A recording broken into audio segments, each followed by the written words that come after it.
Phone کے دلائل تو ہمیں ہٹ کرنی کرنی مننی چاہیے. بسم اللہ الرحمن الرحیم. جی اعوذ باللہ السمیع العلیم من الشیطان الرجیم. بسم اللہ الرحمن الرحیم. اچھا سر، آج 23 مارچ 2012 ہے اور جمعے کا دن ہے، تو کچھ امپورٹنٹ کوسچنز آپ سے کرنا چاہ رہے ہیں. اس میں سب سے پہلی چیز یہ کہ صحیح مسلم میں حدیث ہے غدیر خم کی کہ آپ صلی اللہ علیہ وسلم نے حجۃ الوداع سے واپسی پر خم نامی گاؤں میں خطبہ دیا، جس میں آپ صلی اللہ علیہ وسلم نے پہلے تو قرآن پاک کے بارے میں ترغیب دلائی، اس کے بعد پھر آپ صلی اللہ علیہ وسلم نے اہل بیت کا احترام کرنے، ان کا خیال رکھنے کے بارے میں فرمایا. تو اس حدیث کے کانٹیکسٹ میں ہمارے جو اہل تشیع بھائی ہیں ان کا یہ کانسیپٹ ہے کہ اس موقع پر نبی صلی اللہ علیہ وسلم نے سیدنا علی کو اپنا وصی بنایا تھا، جبکہ ہمیں صحیح بخاری اور مسلم میں یہ حدیث ملتی ہے کہ آپ صلی اللہ علیہ وسلم کے بارے میں جب عبداللہ رضی اللہ تعالیٰ عنہ سے سیدنا طلحہ نے پوچھا کہ کیا رسول اللہ صلی اللہ علیہ وسلم نے اپنا وصی کسی کو بنایا تھا، انہوں نے کیٹاگوریکل ڈینائی کیا کہ نہیں، البتہ آپ نے ہمیں کتاب اللہ پر عمل کرتے رہنے کی وصیت فرمائی تھی. تو وصی کے اعتبار سے آپ کا کیا کانسیپٹ ہے؟ آپ نے ایک تو حدیث سکران جی بیان کر دی، ایک یہ پھر وصیت کی بات کر دی. حدیث سکران مختصر میں اس کے بارے میں عرض کروں. بعض لوگوں میں یہ بھی ہے، انہوں نے روایتوں میں درج کر دیا کہ یہ حجۃ الوداع کے موقع پر بھی آپ نے یہ بات کہی، مگر وہ نہیں درست بات. ہاں، یہ صحیح صرف یہ کہ غدیر قوم کے موقع پر ہی آپ نے یہ بیان فرمایا. اور اس سے ہمارے جو شیعہ دوست استدلال کرتے ہیں، اس پر میں نے ان سے کئی بات کہا کہ اگر موقع اس بات کا کہ اہل بیت سے بھی تمسک کرو یا یہ خلافت کا معاملہ، تو یہ میدان عرفات میں آپ کرتے، جہاں سارا عرب جمع تھا وہاں بیان کرتے. اب سارے لوگ کوئی یمن کو چلے گئے، کوئی عراق کدھر چلے گئے، ادھر تو شام والے یا مدینہ والے ہی آئے، ان کے سامنے آپ نے یہ خطبہ دیا. وہ موقع آپ نے کیوں مس کر دیا جب ساری امت وہاں جمع تھی؟ وہ وہاں یہ ہدایت فرماتی. وہاں جو صحیح حدیث وہ آپ دیکھتے ہیں صحیح مسلم میں ابو داؤد میں آپ نے صرف کتاب اللہ کا کہا کہ میں تم میں ایک چیز چھوڑتا ہوں، جس سے ہاں جو ہے نا سنت وغیرہ کا وہ بھی حاکم وغیرہ کی روایتیں بس سارے ہی دیتے ہیں نا، کوئی نہیں. اصل بات جو تھی میں نے کہ تم میں کتاب اللہ چھوڑ رہا ہوں، اس کو پکڑ کر رکھو گے تو گمراہ نہ ہو. یہ جو خطبہ غدیر کا، اس میں بھی جو ہے نا تمسک کی بات کی، ہدایت لو اور نور ہے، وہ سارا قرآن کے بارے میں، اہل بیت کے بارے میں آپ کی بات ٹھیک ہے، آپ نے صرف نا حسن سلوک کی بات کی. اللہ تعالیٰ نے آپ پر منکشف کر دیا تھا کہ بعد میں لوگ ظلم کریں گے، اذکرکم اللہ فی اہل بیت، یہ بات کہی کہ میں تمہیں اللہ کا خوف دلاتا ہوں، میرے اہل بیت کے بارے میں غلط طرف سے اختیار نہ کرنا. ہدایت کی بات جو نا جہاں آتا نا بعض رہتا یہ تمسک کرو گے، وہ بھی نہیں صحیح ثابت ہوئی. نہیں، بات جو نا ٹھیک کرنی چاہیے. ہاں، کتاب جو ہے نا ہدایت کے لیے وہ اللہ کی کتاب ہے بس. باقی جو ہے نا کہ ان کے ساتھ کرنا، نیک سلوک کرنا. پھر ساتھ اس کے جو آتا کہ حضرت زید نے جب یہ بات بیان کیا، لوگوں نے پوچھا اہل بیت کون ہے، تو انہوں نے جب کہا عباس. اب جو شیعہ حضرات کا کہنا اس میں تو پھر 12 امام جو آل علی تھے ان کا وغیرہ یا امامت کی بات ہوتی. یہ تو کہا کہ یہ سارے اس میں داخل ہے جو آپ نے سکران میں کہا کہ میری طرف آل جعفر بھی ہے، آل عقیل بھی ہے. تو یہ خلافت وغیرہ سے یا یہ دین کے لیے تمسک کی بات نہیں، یہ صرف آنے والے واقعات کے بارے میں نا امت کو ذرا ہدایت. وہ جیسے علامہ مناوی لکھتے ہیں کہ امت نے اس کے بالکل برعکس کیا، جو آپ نے تاکید کی نا اس کے الٹ کیا کہ کچھ شہید کر دیے گئے، کچھ قیدی بنا لیے گئے، کسی کو در بدر پھرایا گیا. ظلم تو محمد علی بھائی بہت کیا نا، آپ کی اس وصیت پر عمل نہ کیا تو ذکرکم اللہ بعد ظلم جو کر سکتے تھے نا وہ کیا. اور وہ ظلم ہی آج تک نا امت کو پھر ایک نہیں ہونے دیتا، کیونکہ جن لوگوں کے دل زخمی ہیں کہ یا رسول اللہ کی اولاد کے ساتھ ان کلمہ گو نے کیا، بات ان کی بھی ٹھیک ہے. یہ دوسرے مسلمان ان کا لحاظ نہیں کرتے کہ ان کی کوئی ذاتی دشمنی نہیں کسی سے، وہ بیچارے غمزدہ ہیں کہ حضور کے بعد یار ایسا کیوں سلوک کیا گیا، کوئی زہر سے مار دیا گیا، کسی کا سر قلم کر کے علاقوں میں گوایا گیا. اب یہ بات تو دل سوز ہی ہے، ہم 1000 پردہ ڈالیں دل تو جلتا ہے کہ کلمہ گو کا یہ کام نہیں تھا. اور میں یہاں صرف ماہر القادری کا ایک شعر جناب نقل کر دوں گا. ان کے ہاتھوں سے لٹی باغ رسالت کی بہار، جو نمازوں میں صدا پڑھتے رہے صلی اللہ. کافر مارتے نا جتنا دکھ نہ ہوتا، کلمہ پڑھ رہے اور پھر ایک آدمی جنت کے جوانوں کا سردار ہے تمہارے سامنے حدیث بیان کر رہا اور کہتا تمہارے اندر ابو سعید خدری جابر موجود، پوچھ لو حضور نے یہ میرے بارے میں فرمایا نہیں کس بنا پر مجھے قتل کرتے، مگر کوئی کسی نے نا رائے برابر اثر نہیں لیا۔ اس لیے وہ اہل بیت کے بارے میں تو صرف اتنا تھا کہ ان سے حسن سلوک کرنا، کتاب اللہ صرف ہدایت کے لیے۔ ٹھیک ہے۔ اچھا شیخ صاحب، اس میں بات یہ ہے کہ اگر کتاب اللہ ہے الحمدللہ وسیع نبی صلی اللہ علیہ وسلم کی، تو یہ ہم جو مصحف کے بارے میں صحیح بخاری میں حدیث ملتی ہے کہ سیدنا ابوبکر صدیق کے دور میں جمع کیا گیا، پھر سیدنا عثمان غنی کے دور میں مصحف عثمانی سامنے آیا، اگر یہ اتنی امپورٹنٹ چیز تھی تو آپ صلی اللہ علیہ وسلم نے دو گتوں کے درمیان اپنی مبارک زندگی میں اس کو کیوں نہیں جمع کیا؟ اس بارے میں محمد علی صاحب جو شیعہ حضرات بھی کہتے ہیں کہ بعد میں حضرت علی پھر گھر میں بیٹھ کے قرآن جمع کروں، یہ سنی کہتے ہیں حضرت ابوبکر کو فکر پڑی کہ کاری مارے جا رہے، یہ باتیں جو ہے نا دین سے پوری طرح مطابقت نہیں رکھتی کہ آخری کتاب ہے، زندگی موت اللہ کے ہاتھ میں ہے، رسول اللہ کو اتنی مہرت دے دیتا خدا انا لنا جمع القرآن کہ قرآن تو اکٹھا ہو جاتا، منشر چھوڑ کر جانا خاتم النبیین کا، یہ کوئی قرآن کی حفاظت تو نہ ہوئی کہ لوگ پھر اکٹھا کرنے لگے، اس میں پھر ایک آیت نہ ملی، وہ حضرت عثمان رضی اللہ عنہ کے زمانے میں ملی، پھر ایک کی گواہی دو کے برابر بنائی گئی، باتیں نہیں ٹھیک ہے۔ میں تو صاف کہتا ہوں بے شک بخاری ہے مسلم ہے، یہ باتیں بالکل غلط ہیں۔ عبید بن سباق ایک ہی راوی گمنام جس کا کوئی پتہ نہیں، کوئی اس کے تفصیلی اراض نہیں، وہ کہتا ہے اس طرح جمع کی تاریخ شروع ہوئی، جمع حضور کے زمانے میں ہو گیا، لوگوں نے حفظ بھی کر لیا، لکھ بھی لیا جو لکھے پڑے لوگ تھے، اور جو آپ نے اپنے گورنروں کو لکھا کہ لوگوں کو ہدایت کرو قرآن کو کوئی نہ چھوئے سوائے طاہر کے۔ اس لیے ابن حزم کی بات ٹھیک ہے کہ لاکھوں قرآن اس وقت پوری دنیا میں پھیلے ہوئے تھے، کوئی ایسی بات نہیں تھی قرآن۔ وہ جو صحیح بخاری میں حدیث ملتی ہے کہ سیدنا جبرائیل کے ساتھ نبی صلی اللہ علیہ وسلم دورہ بھی قرآن کا کرتے تھے، تو وہ اس پہ موقف وہ یہ کہتے ہیں کہ جی یہ ساری چیزیں زبانی چل رہی تھی، جنگ یمامہ کے موقع پر وہ شہید ہوئے تو پھر نہیں محمد علی صاحب آتا ہے کہ لکھوا بھی آپ دیتے، ٹھیک، وہ کہتے ہیں ایک جگہ کتاب مؤلف نہیں تھی، مگر جو ہے نا کہ کاغذ کے پرزوں پر، اس طرح کھجور کے پتوں پر، ٹھیکروں وغیرہ پر لکھنا تو مانتے ہیں کہ کوئی شے ایسی نہیں تھی جو آپ لکھواتے نہیں تھے، ساتھ ہی بلا لیتے تھے۔ اب قرآن کے حوالے سے جو یہ اختلاف پھر اہل سنت میں بھی آیا، اہل تشیع میں بھی، 7 قراتوں والا، 7 قراتوں کی بات، اور ایک جو حضرت ابن مسعود کے ذمہ لگاتے ہیں نا کہ وہ مانتے نہیں تھے مفضلتین کوئی افاظت، یہ باتیں بھی دین کی جڑ کاٹنے والی کہ وہ آدمی جس نے 70 صورتیں حضور سے سبقن پڑھی تفسیر کے ساتھ، وہی نہیں جانتا، اور جو کہتا اگر میں جانتا مجھ سے زیادہ کوئی قرآن کا عالم ہے تو میں اونٹوں کے جگر جلا کر بھی اس تک پہنچتا، وہی صحیح بخاری میں بھی ہے کہ 4 بندوں سے قرآن سیکھو، وہی نبوی اور ابن حزم کی بات ٹھیک ہے کہ یہ سب باطل باتیں،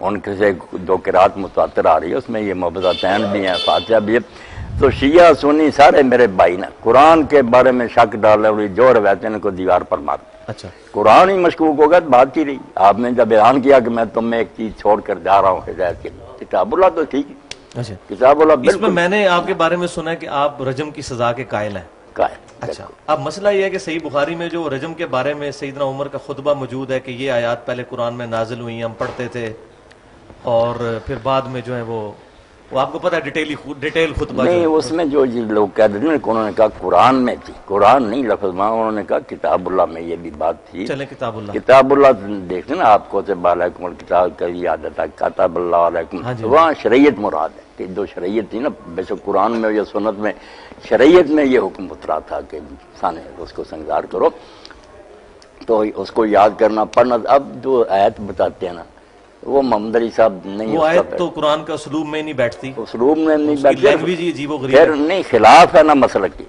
مسلک تو کہ شادی شدہ جو ہے نا اس کو سنسار اس کو بھی ایکسپلین نہیں کرتا، مگر وہ شادی شدہ نہیں، وہاں بوڑھے کی بات ہے، الشیخ و بالشیخۃ، اب کہتے نہیں بوڑھے سے مراد شادی شدہ، یہ کس لغت میں بھائی؟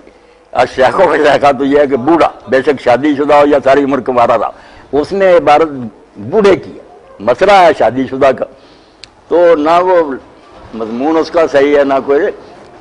اچھا، ہمیں بس جو امام علامہ خضری نے لکھا نا اصول الفقہ میں، کوئی چیز مجبور نہیں کرتی کہ ہم مانیں کہ قرآن میں کچھ آیتیں تھی جو منسوخ تلاوت ہو گئی، ایسی کوئی دلیل شرعی جتنا اترا تھا پورا ہی ہے، کوئی اللہ نے واپس نہیں لیا، نہ کوئی آیتیں اٹھائی ہیں، جو بھی اس قسم کی روایتیں ساری جو ہے نا کوئی نہ کوئی میں جو صحیح مسلم میں روایت ہے کہ ہم سیدہ عائشہ سے کہ ہم حضور صلی اللہ علیہ وسلم کی وفات کے بعد بھی رضاعت والی آیات پڑھا کرتے تھے، پہلے 10 مرتبہ 10 رضاعت اتری تھی، پھر منسوخ ہوئے 5 رضاعت جب حضور فوت ہوئے پڑھی جاتی تھی۔ اب سارے پھر اس سے جان ہی چھڑاتے نا ہم علی صاحب، یا تو لوگ اس پر آپ کیوں نہیں تعویل کر رہے کہ اس سے مراد کتاب اللہ ہی ہوگی، قرآن نہیں مراد ہوگا؟ نہیں، وہ میں اس کی یہ تعویل کرتا ہوں کہ اگر اس کو ماننے اول تو ہم مجبور نہیں کہ ایسی روایتوں کو مانے، میں نے فلاں سے سنا فلاں سے، یہ بے شک کتنے معتبر ہم کہتے ہیں سکہ۔ پہلے تو سکات میں بھی آپ جانتے ہیں کہ ہر راوی کے بارے میں سوائے شادر وادر کے سب میں اختلاف، کوئی کہتا سکہ دوسرا کہتا دجال ہے، کون جانتا کہ ان میں کیسے کیسے لوگ ہیں۔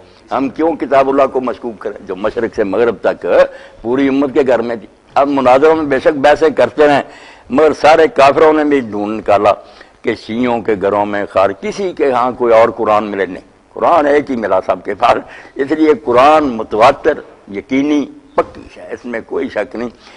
اگر وہ کہا جائے نا کہ پڑھا جاتا تھا قرآن میں، اس کی تعویل اگر کرنی ہے تو یہ کر لیں کہ وہ لفظ نہیں پڑھے جاتے تھے، بطور تفسیر یہ سمجھا جاتا تھا کہ قرآن میں جو ہے نا کہ رضاعت کی وجہ سے حرام ہو جاتے رشتے، اس کی تشریح تھی کہ وہ محض بائی چانس تھوڑا بہت دودھ پینے سے نہیں، پہلے تھا کہ 10 مرتبہ دودھ پیے، پھر حکم رہ گیا سنت کے مطابق 5، وہ قرآن میں پڑھا جاتا، یعنی قرآن کی یہ تفسیر کی جاتی۔ ٹھیک ہے تو شیخ صاحب، اس میں جو صحیح بخاری میں ایک روایت ملتی ہے کہ سیدنا علی سے کسی نے پوچھا کہ کیا آپ کو رسول اللہ صلی اللہ علیہ وسلم نے قرآن کے علاوہ بھی کچھ سکھایا؟ تو انہوں نے کہا کہ ہمیں نبی صلی اللہ علیہ وسلم نے قرآن کے علاوہ کوئی چیز نہیں سکھائی الا فہم القرآن، قرآن کا فہم۔ وہ فہم کدھر ہے اس وقت؟ وہ حدیث کی شکل میں تو ہمارے پاس نہیں، فہم القرآن بھی کر ایک صحیفہ کا بھی ذکر کیا، جی ایک صحیفہ کا، صحیفہ جو ان کے تلوار کے میان میں تھا، اس میں بھی دیت وغیرہ کے احکام لکھے ہوئے تھے۔ تو سنت قرآن سے باہر نہیں، جیسے شاطبی نے الموافقات میں لکھا نا کہ ہم کہہ دیں قرآن ہدایت کے لیے کافی، تو قرآن خود کھیلتا نا سنت کی طرف کہ رسول کی اطاعت کرو، اس کی پیروی کرو۔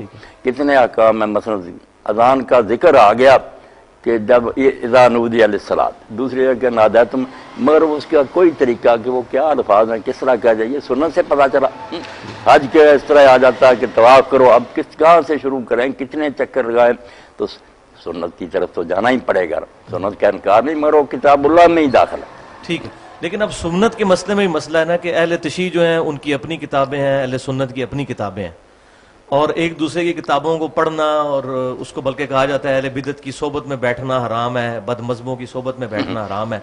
اب مسئلہ یہ کہ ایک عام آدمی جو ایک مسلمان گھرانے میں آنکھ کھولتا ہے، وہ کدھر جائے، کون سی کتاب پڑھے، کہاں سے سنت حاصل کرے؟ یہی بات ہے میرے بھائی محمد علی صاحب جو نا کہ فرا کے پاس نہ بیٹھو، اب ہر گروہ دوسرے کو اہل بدعت کہتا، اس کا مطلب اعلان آدمی حاصل ہی نہ کرے، تعصب کا شکار ہو جائے، اس سے جان چھڑانی چاہیے۔ جتنے اہل اسلام نہ کلمہ گو، ان سب کا احترام کرے، ان کی کتابیں پڑھیں۔ یقین جانے میں مطالعہ کے بدلہ بدل بصیرت کہتا ہوں کہ ہر گروہ میں اتنے قیمتی آدمی پیدا ہوئے نا کہ ان کی کتابیں دیکھ کر حیرت ہوتی ہے کہ علم کے یہ جبال تھے، پہاڑ تھے، تقوی اور پرہیزگاری میں وہ کافر نہیں مرنا چاہیے۔ وہی بات آپ کی کہ پہنچا الگ الگ، کسی کو راویوں نے کچھ بتایا، کسی نے اپنے اپنی جگہ، وہ بیچارے مطمئن ہے کہ حضور نے یہ فرمایا۔ اور اس میں جو اختلافات ہم نے ابھار دیے نا، نماز کے کچھ ظواہر ہیں ان کو چھاڑ دیتے ہیں، ورنہ 999 باتیں اگر حدیثیں جمع کی جائے نا مجمع البحرین، ادھر سنی، ادھر شیعہ، اخلاقیات، ادھر معاملات، ادھر آپس ہے، تقریباً ایک ہی بات۔ انسان بننے کے لیے سب کے پاس ایک، مگر ان کو چھوڑ کر جب آ جاتا نا پاؤں دھونے یا مسا کرنا، ہاتھ چھوڑنے، اور 2-4 باتیں اتنی ہم اچھالتے ہیں کہ لوگ سمجھ یار اسلام میں جھگڑا ہی جھگڑا، جھگڑا ہی جھگڑا۔ ٹھیک ہے، وہ رجم کی تو ہاں۔ اچھا، اب آپ کی جو ایکسپرٹیز ہیں جس موضوع پہ، مینلی تو میں وہ ٹاپک ہی ایڈریس کرنا۔ غامدی صاحب نے اس پر جو لکھا نا رجم پر، اور بعض حدیثوں میں اضطراب ثابت کیا، میں اس بارے میں ذرا بتا دوں، میں نے دیکھا اور اس کو ابن حجر نے بھی نا حضرت علی میں نقل کیا اور کہا یہ معنی تو مناسب، بات بڑی ٹھوس ہے، اور کئی صحابہ سے نقل کیا کہ ان کا یہی مسلک تھا، مگر کہتے ہیں شاذ ہے۔ غامدی صاحب مانتے ہیں، غامدی صاحب اس کی تعویل کرتے ہیں، وہ کہتے ہیں نہیں گنڈوں کے لیے وغیرہ، ہم مرتد کے لیے جس طرح سزا ہے، اس طرح یہ جو وہ پھر محاربہ کے تحت لے جاتے ہیں، وہ ساری باتیں میں نے پڑھی۔ مگر جو حدیثوں میں کہتے ہیں نا کہ کسی طرف حادثہ کہ رجم اور جلد دونوں کرو، کوڑے بھی مارو، سنسار بھی کرو، جمع آتا ہے بعد میں شامل کی، کسی میں صرف کوڑے آتا ہے، کہیں کسی میں سنسار آتا ہے، کسی میں سال کی جلاوت نہیں ہے۔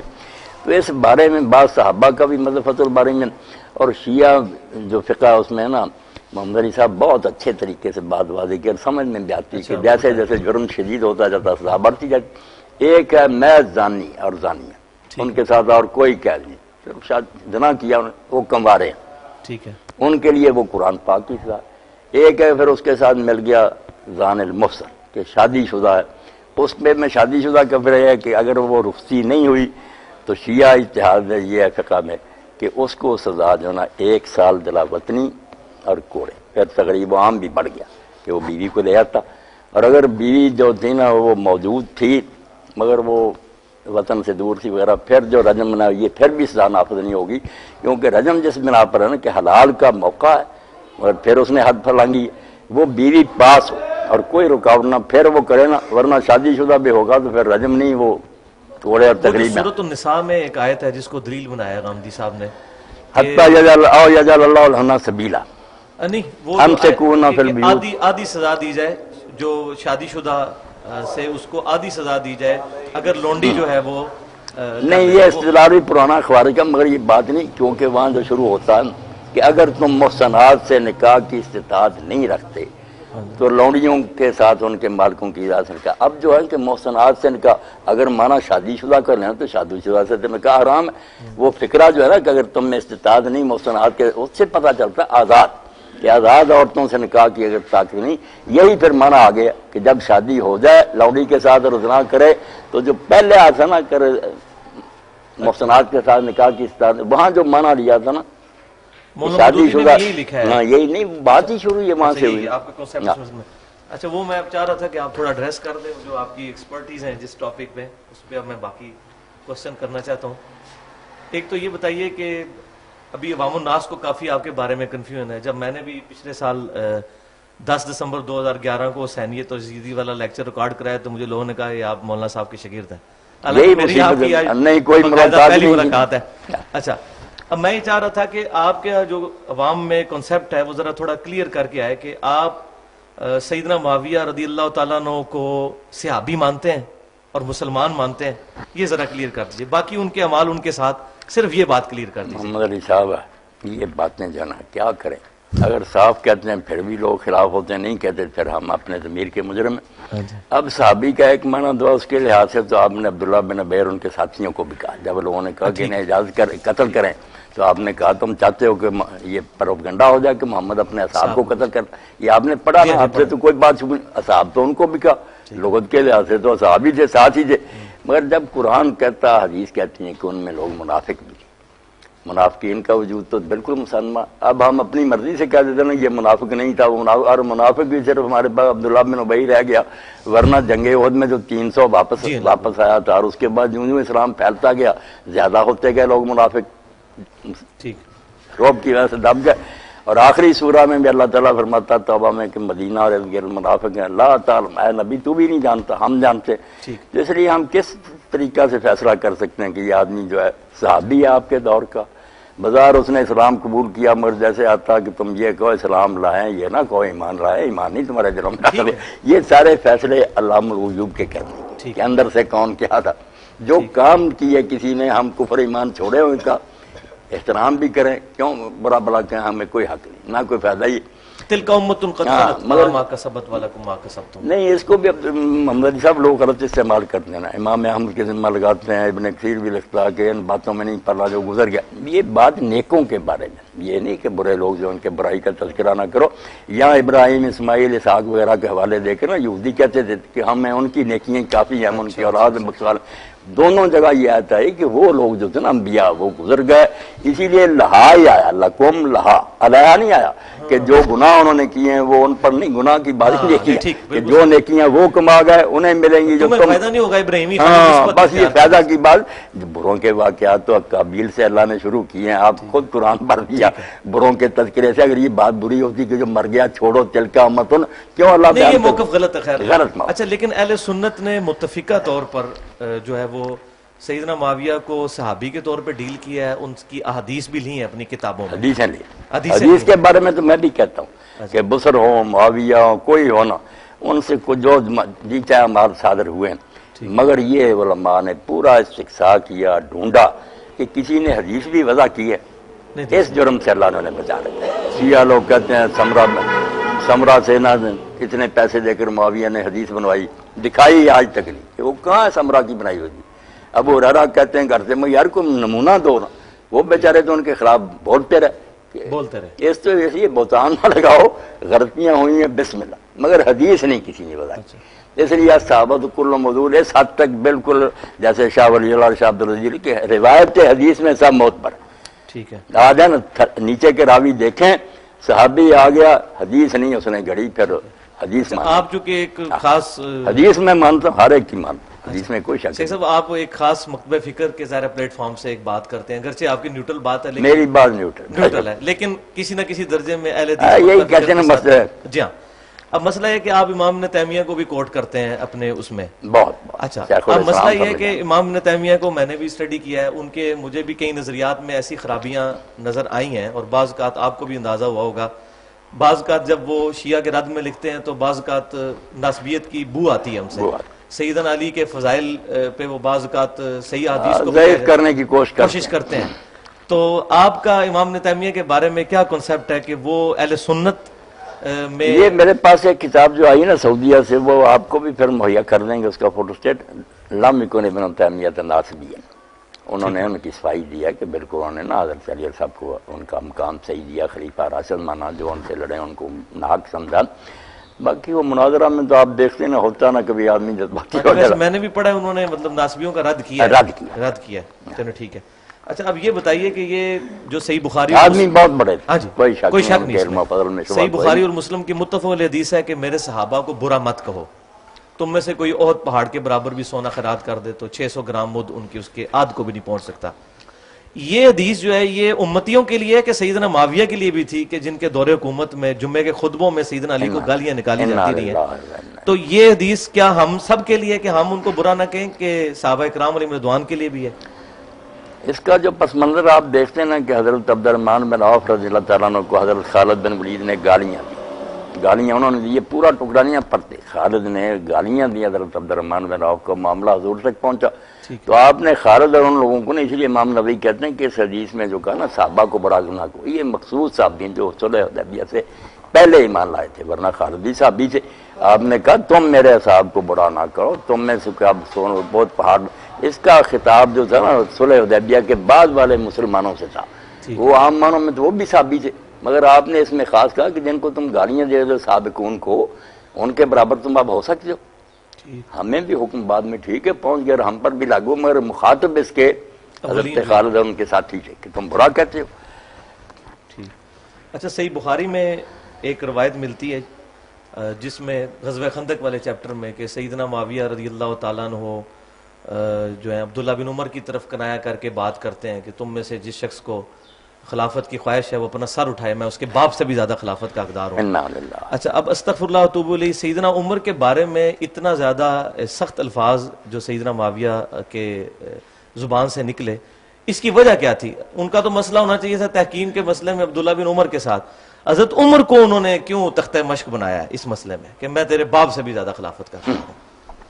کیا اس کی وجہ وہ تو نہیں ہے کہ وہ صحیح بخاری میں ایک رجم والی اسی حدیث میں ہے کہ سیدنا عمر رضی اللہ تعالیٰ کو کسی نے بتایا کہ جب عمر مر جائے گا تو ہم فلاں بندے کی بیعت کر لیں گے، یہ فلاں بندہ جو اس میں موجود نہیں ہے کون ہے اور یہ کون لوگ تھے؟ اس کو ذرا پوائنٹ آؤٹ کر دیں۔ یہ جو انہوں نے کہا نا کہ سر اونچا کرے جو خلافت کا امیدوار بنتا، میں اس سے اور اس کے باپ سے بہتر ہوں، اس کے بارے میں کچھ تو بھائی محمد علی یہ کہتے ہیں کہ ابن عمر وغیرہ کوئی یہ ان کی طرف سے ان کی بات کرو، حضرت عمر مخاطب تھے، مگر بہت سے یہ بھی کہتے ہیں کہ نہیں وہ حضرت علی اور ان کی اولاد کے بارے میں کہہ رہے تھے کہ جو کہتے ہیں ہم اور ہمارے باپ زیادہ خلافت کے حقدار وہ سر اونچا کریں، اور حضرت ابن عمر نے بھی اپنا نہیں کہا، یہی کہا کہ میرا جی تو چاہ کہ میں اپنا چھوڑ کر نا یہ جو اس طرح بیٹھے تھے گوٹ، میں ایسے کہوں کہ وہ زیادہ حقدار ہے جس نے تجھے اور تیرے باپ کو نا مار مار کر اسلام میں داخل کیا۔ ہاں باتیں تو انہوں نے بہت، وہ بات یہی ہے کہ وہ جو عمر بن مسلمہ کہتے ہیں کہ اے ابن عمر آپ نے ادھر ہی ان کا جواب کیوں نہیں دیا؟ اس سے لگتا یہی ہے کہ بھئی وہ سیدنا ابن عمر کی ہی طرف اشارہ تھا، چلو ان کی طرف تب بھی برا ہے، حضرت علی کی طرف تب بھی برا۔ ابو موسیٰ اشعری رضی اللہ تعالیٰ عنہ اور عمر بن عاص رضی اللہ تعالیٰ عنہ کے درمیان یہ طے پایا تھا کہ دونوں کو ہٹا کے تو ابن عمر کو خلیفہ بنا دیتے ہیں، یہ بات پایا ثبوت تک پہنچی ہوئی ہے تحکیم کے دوران؟ مگر ذکر تو ہے نا تبری وغیرہ تاریخوں میں۔ اچھا تاریخوں میں ملتا ہے۔ اچھا یہ بتائیے کہ سعد بن عبادہ رضی اللہ تعالیٰ عنہ نے بیعت نہیں کی تھی سیدنا ابو بکر کی، تو اس کے بعد ان کا کیا مستقبل ہوا ہے؟ کدھر گئے وہ؟ اس کے بعد کوئی ذکر نہیں ان کا ملتا، تو ذکر تو ملتا صحابہ کے حالات پر جو کتابیں نہ پھر انہوں نے اپنا بال بچہ لیا اور مدینہ سے چلے گئے، شام جا کر نہ آباد ہو گئے، اور پھر انہوں نے حضرت عمر کی بیعت بھی نہیں کی۔ اب ان کی موت جو ہے نا وہ بھی نزاعی ہو گئی، کیونکہ وہ مردہ پائے گئے نا، صبح شام پیشاب وغیرہ کے لیے نکلے تو پھر وہ کسی نے انہیں ہلاک کر دیا، اور کنویں میں لاش ملی، وہ بھی سبز ہو گئی تھی، پھول گئی تھی۔ اب ہم اہل سنت تو کہتے ہیں کہ جنات نے انہیں قتل کیا، یہ اشعار بھی کچھ بیان کرتے ہیں کہ جنات جو تھے انہوں نے کہا ہم نے حضرت کے سردار کو تیر مارا، دل پر جو خطا نہیں کیا۔ شیعہ کہتے ہیں انہوں نے لطیفہ بھی ابن ابی الحجیج نے لکھا نا کہ ایک شخص نے پوچھا ایک شیعہ عالم سے کہ علی نے اپنے حق کے لیے کیوں نہیں حضرت ابو بکر کے زمانہ میں حضرت عمر کے کوئی سوال اٹھایا؟ انہوں نے کہا یار وہ جنوں سے ڈر گیا۔ کیا کریں، تاریخ میں سب کچھ ہے۔ شیخ صاحب، سیدنا ابو بکر صدیق رضی اللہ تعالیٰ عنہ پر 6 مہینے کے بعد سیدنا علی نے ان کی بیعت کی، اس میں سیدنا ابو بکر بھی اشکبار ہوئے اور انہوں نے ان کی جو ریزرویشن تھی ان کا احترام کیا، اور سیدنا علی نے بھی تعریف کی ممبر پہ آ کر۔ اب یہ سارے معاملات جو ٹیکل ہوئے، تو اب اس کے بعد کیا سیدنا ابو بکر صدیق رضی اللہ تعالیٰ عنہ کی خلافت پہ ہم اجماع تصور نہیں کر سکتے جب سیدنا علی نے ہی بیعت کر لی؟ جیسے اپنے جو فقہاء اصولی ہے انہوں نے یہ بات کہی کہ یار یہ اجماع جو ہے، اب ہمارا تو ہے کہ دل سے حضرت علی ان کے ساتھیوں نے بیعت کر لی، وہ کہتے ہیں یہ شیعہ حضرات کو یہ غلط فہمی ہو گئی ہے، ان کے دل میں یہ شبہ بیٹھ گیا کہ اگر پہلے کرنی ہوتی خوش دلی سے شروع نہ کر رہے تھے، تو جب بتایا گیا کہ حضرت سیدہ فاطمہ جب فوت ہو گئی تو وہاں پھر محمد علی بھائی آتا نا کہ لوگوں کے چہرے جو تھے نا حضرت علی نے دیکھا وہ بدل گیا، میرا احترام نہیں رہا، انہوں نے پھر بلایا اور ساتھ ہی کہا کہ اکیلے آنا، اور وہاں لکھا کراہیت المحضرت، عمر نہ ہمارے گھر آئے ہیں۔ تو حضرت ابو بکر نے جب ذکر کیا انہوں نے کہا نہ تنا نہ جانا نقصان پہنچائیں گے، انہوں نے کہا نہیں حضور کے خاندان سے یہ توقع نہیں۔ تو وہاں حضرت علی نے جو کچھ پھر کہا کہ ہمیں کوئی حسد نہیں، نہ ہم کوئی اس کا لالچ رکھتے ہیں، مگر حضور کا خاندان ہونے کی وجہ سے ہمارا اس میں بڑا دخل تھا، مگر کسی نے مشورہ تک میں بھی ہمیں نہ بلایا، تو پھر حضرت ابو بکر روتے ہی رہنا۔ تو اب ان کے دل میں جیسے مزیر الغواشی ہے نا اصول شاسی کی شرح لکھی انہوں نے، تو کہتے ہیں کہ اب بھی ان کے ذہن میں ہے کہ جو بیعت کی نا وہ اسلام کی بہتری کے لیے انہوں نے کر لی کہ چلو مسلمانوں میں فساد ختم ہو جائے، ورنہ آپ جانتے ہیں نا کہ جو کچھ اس وقت ابو سفیان نے کرنا چاہا، حضرت علی اگر اس کا شکار ہو جاتے سازش کا تو اسلام مٹ جاتا۔ وہ حضرت عباس سے ملے اور کہنے لگے یار یہ کیا ہوا کہ عبد مناف کی اولاد کو چھوڑ کر انہوں نے بنو تیم کے ایک آدمی کو خلیفہ بنا لیا، 2-3 آدمی مکے، چلو اٹھو علی کو کھڑا کریں اور میں مدینہ سواروں اور پیادوں سے بھر دوں گا اس کی حمایت کے لیے۔ جہاں حضرت عباس بھی قائل ہو گئے، حضرت علی سے بات کی، اگر وہ محمد علی بیٹا مان جاتے نا بات، اسلام وہیں ختم ہو جاتا۔ انہوں نے بہت دور اندیشی سے کام نے کہا جاہلیت ہم اسلام، کفر میں بھی تو اسلام کا برا سوچتا رہا، اب بھی سوچتا۔ کون ہے وہ پیادے جو میری امداد کے لیے تو لائے گا؟ وہی جو خندق وغیرہ میں لایا تھا، میری امداد کے بارے لائے گا، نہ میں رہوں گا نہ ابو بکر رہے گا، جا آرام کر، جو بن گیا ٹھیک ہے ہم اس کو قبول کرتے ہیں۔ اچھا، آپ کا کیا اس بارے میں کنسیپٹ ہے کہ جو بعض لوگ کہتے ہیں کہ سیدنا حسن کو زہر جو ہے وہ سیدنا معاویہ نے دیا تھا، بعض لوگ کہتے ہیں یزید نے دیا تھا، اس کے بارے میں کیا پوائنٹ آف ویو ہے آپ کا؟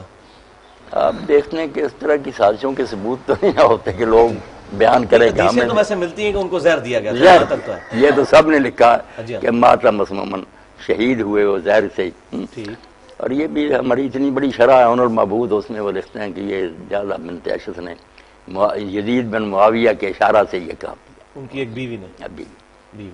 اچھا اب یہ بتائیے جو موت پر ہوا نا معاملہ کہ جب حضرت حسن فوت ہو گیا تو مقدام بن مہدی کربن کے ساتھی گئے تھے، تو حضرت معاویہ نے بتایا کہ تمہیں پتہ علی ابن حسین ابن علی فوت ہو گیا، تو حضرت مقدام نے دیکھو نا اخلاقی فریضہ تھا، صحابی سے کہا انا للہ، تو انہوں نے کہا تعدھا مصیبتاً، حسن کا مرنا کوئی افسوس کی بات ہے، اور ایک درباری بولا کہ جمرات نطفہ اللہ، وہ تو آگ کا انگارہ تھا جو خدا نے بجھا دیا، تو وہاں صحابی رسول نے کہا یار افسوس ہے، حضور کی ران پر ہوتا تھا، آپ اس کے لیے یہ کلمے فرماتے تھے اور تم نے اس کی موت پر انا للہ نہیں برداشت کیا۔ یہ باتیں بتاتی ہے نا کہ یہ سازش ان لوگوں نے کی ہے۔ ٹھیک ہے۔ اچھا، اسی ابو داؤد کی یہ والی مقدام بن مہدی والی حدیث میں آگے چلتا ہے کہ وہ پھر کہتے ہیں میں تیرا دل جلاؤں گا، یہ خلافت کے بارے میں جب کہتے رہتے ہیں حضرت حسن نے صلح کر لی، اس میں یہ نہیں بتاتے کہ ان شرائط میں تھا کہ اگر میں زندہ ہوں گا اس وقت تو پھر دوبارہ خلیفہ میں ہوں گا، اور دوسری بات کہ اگر میں نہ ہوا تو تم اپنے بعد کسی کو ولی عہد نہیں مقرر کر سکتے، امت شورا کے ذریعے چنے ٹھیک ہے. سب. اچھا اس میں یہ ایک ناسبی ہم پہ اعتراض کرتے ہیں کہ اگر سیدنا علی نے حسن کو اپنے بعد بنایا ہے تو اگر سیدنا معاویہ نے بنا دیا یزید کو تو کیا ہوا؟ کیا یہ چیز یہ محمد علی بھائی بالکل جھوٹ بولتے ہیں. ایک تو شیعہ عقیدہ اس میں علی نے کیا مقرر کرنا، وہ تو کہتے ہیں اللہ نے 12 مقرر کر دیے جیسے نبی مقرر کی، وہ تو بات ہی الگ ہے. دوسری سنیوں کی بات تو بہت صاف آتا، آپ نے کہا نہ میں تمہیں حکم دیتا ہوں نہ تمہیں منع کرتا ہوں، تو افسر تم خود بہتر جانتے ہو، جی چاہے کر لینا بیعت نے. وہ تو حضرت عبداللہ بن عباس نے بعد میں تقریر کی نا کہ علی فوت ہو گیا، یہ ان کا بیٹا ہے، اگر تم چاہو اس کی بیعت کر رہا ہوں. یہ کہاں پہ ہے یہ چیز؟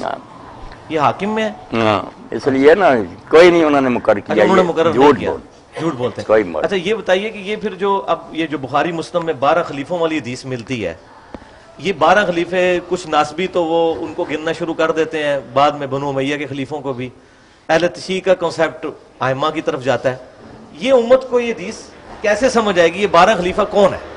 یہ تو آپ دیکھتے ہیں نا شرح لکھنے والے تھک گئے، اتنے اور ہیں. ہاں جی.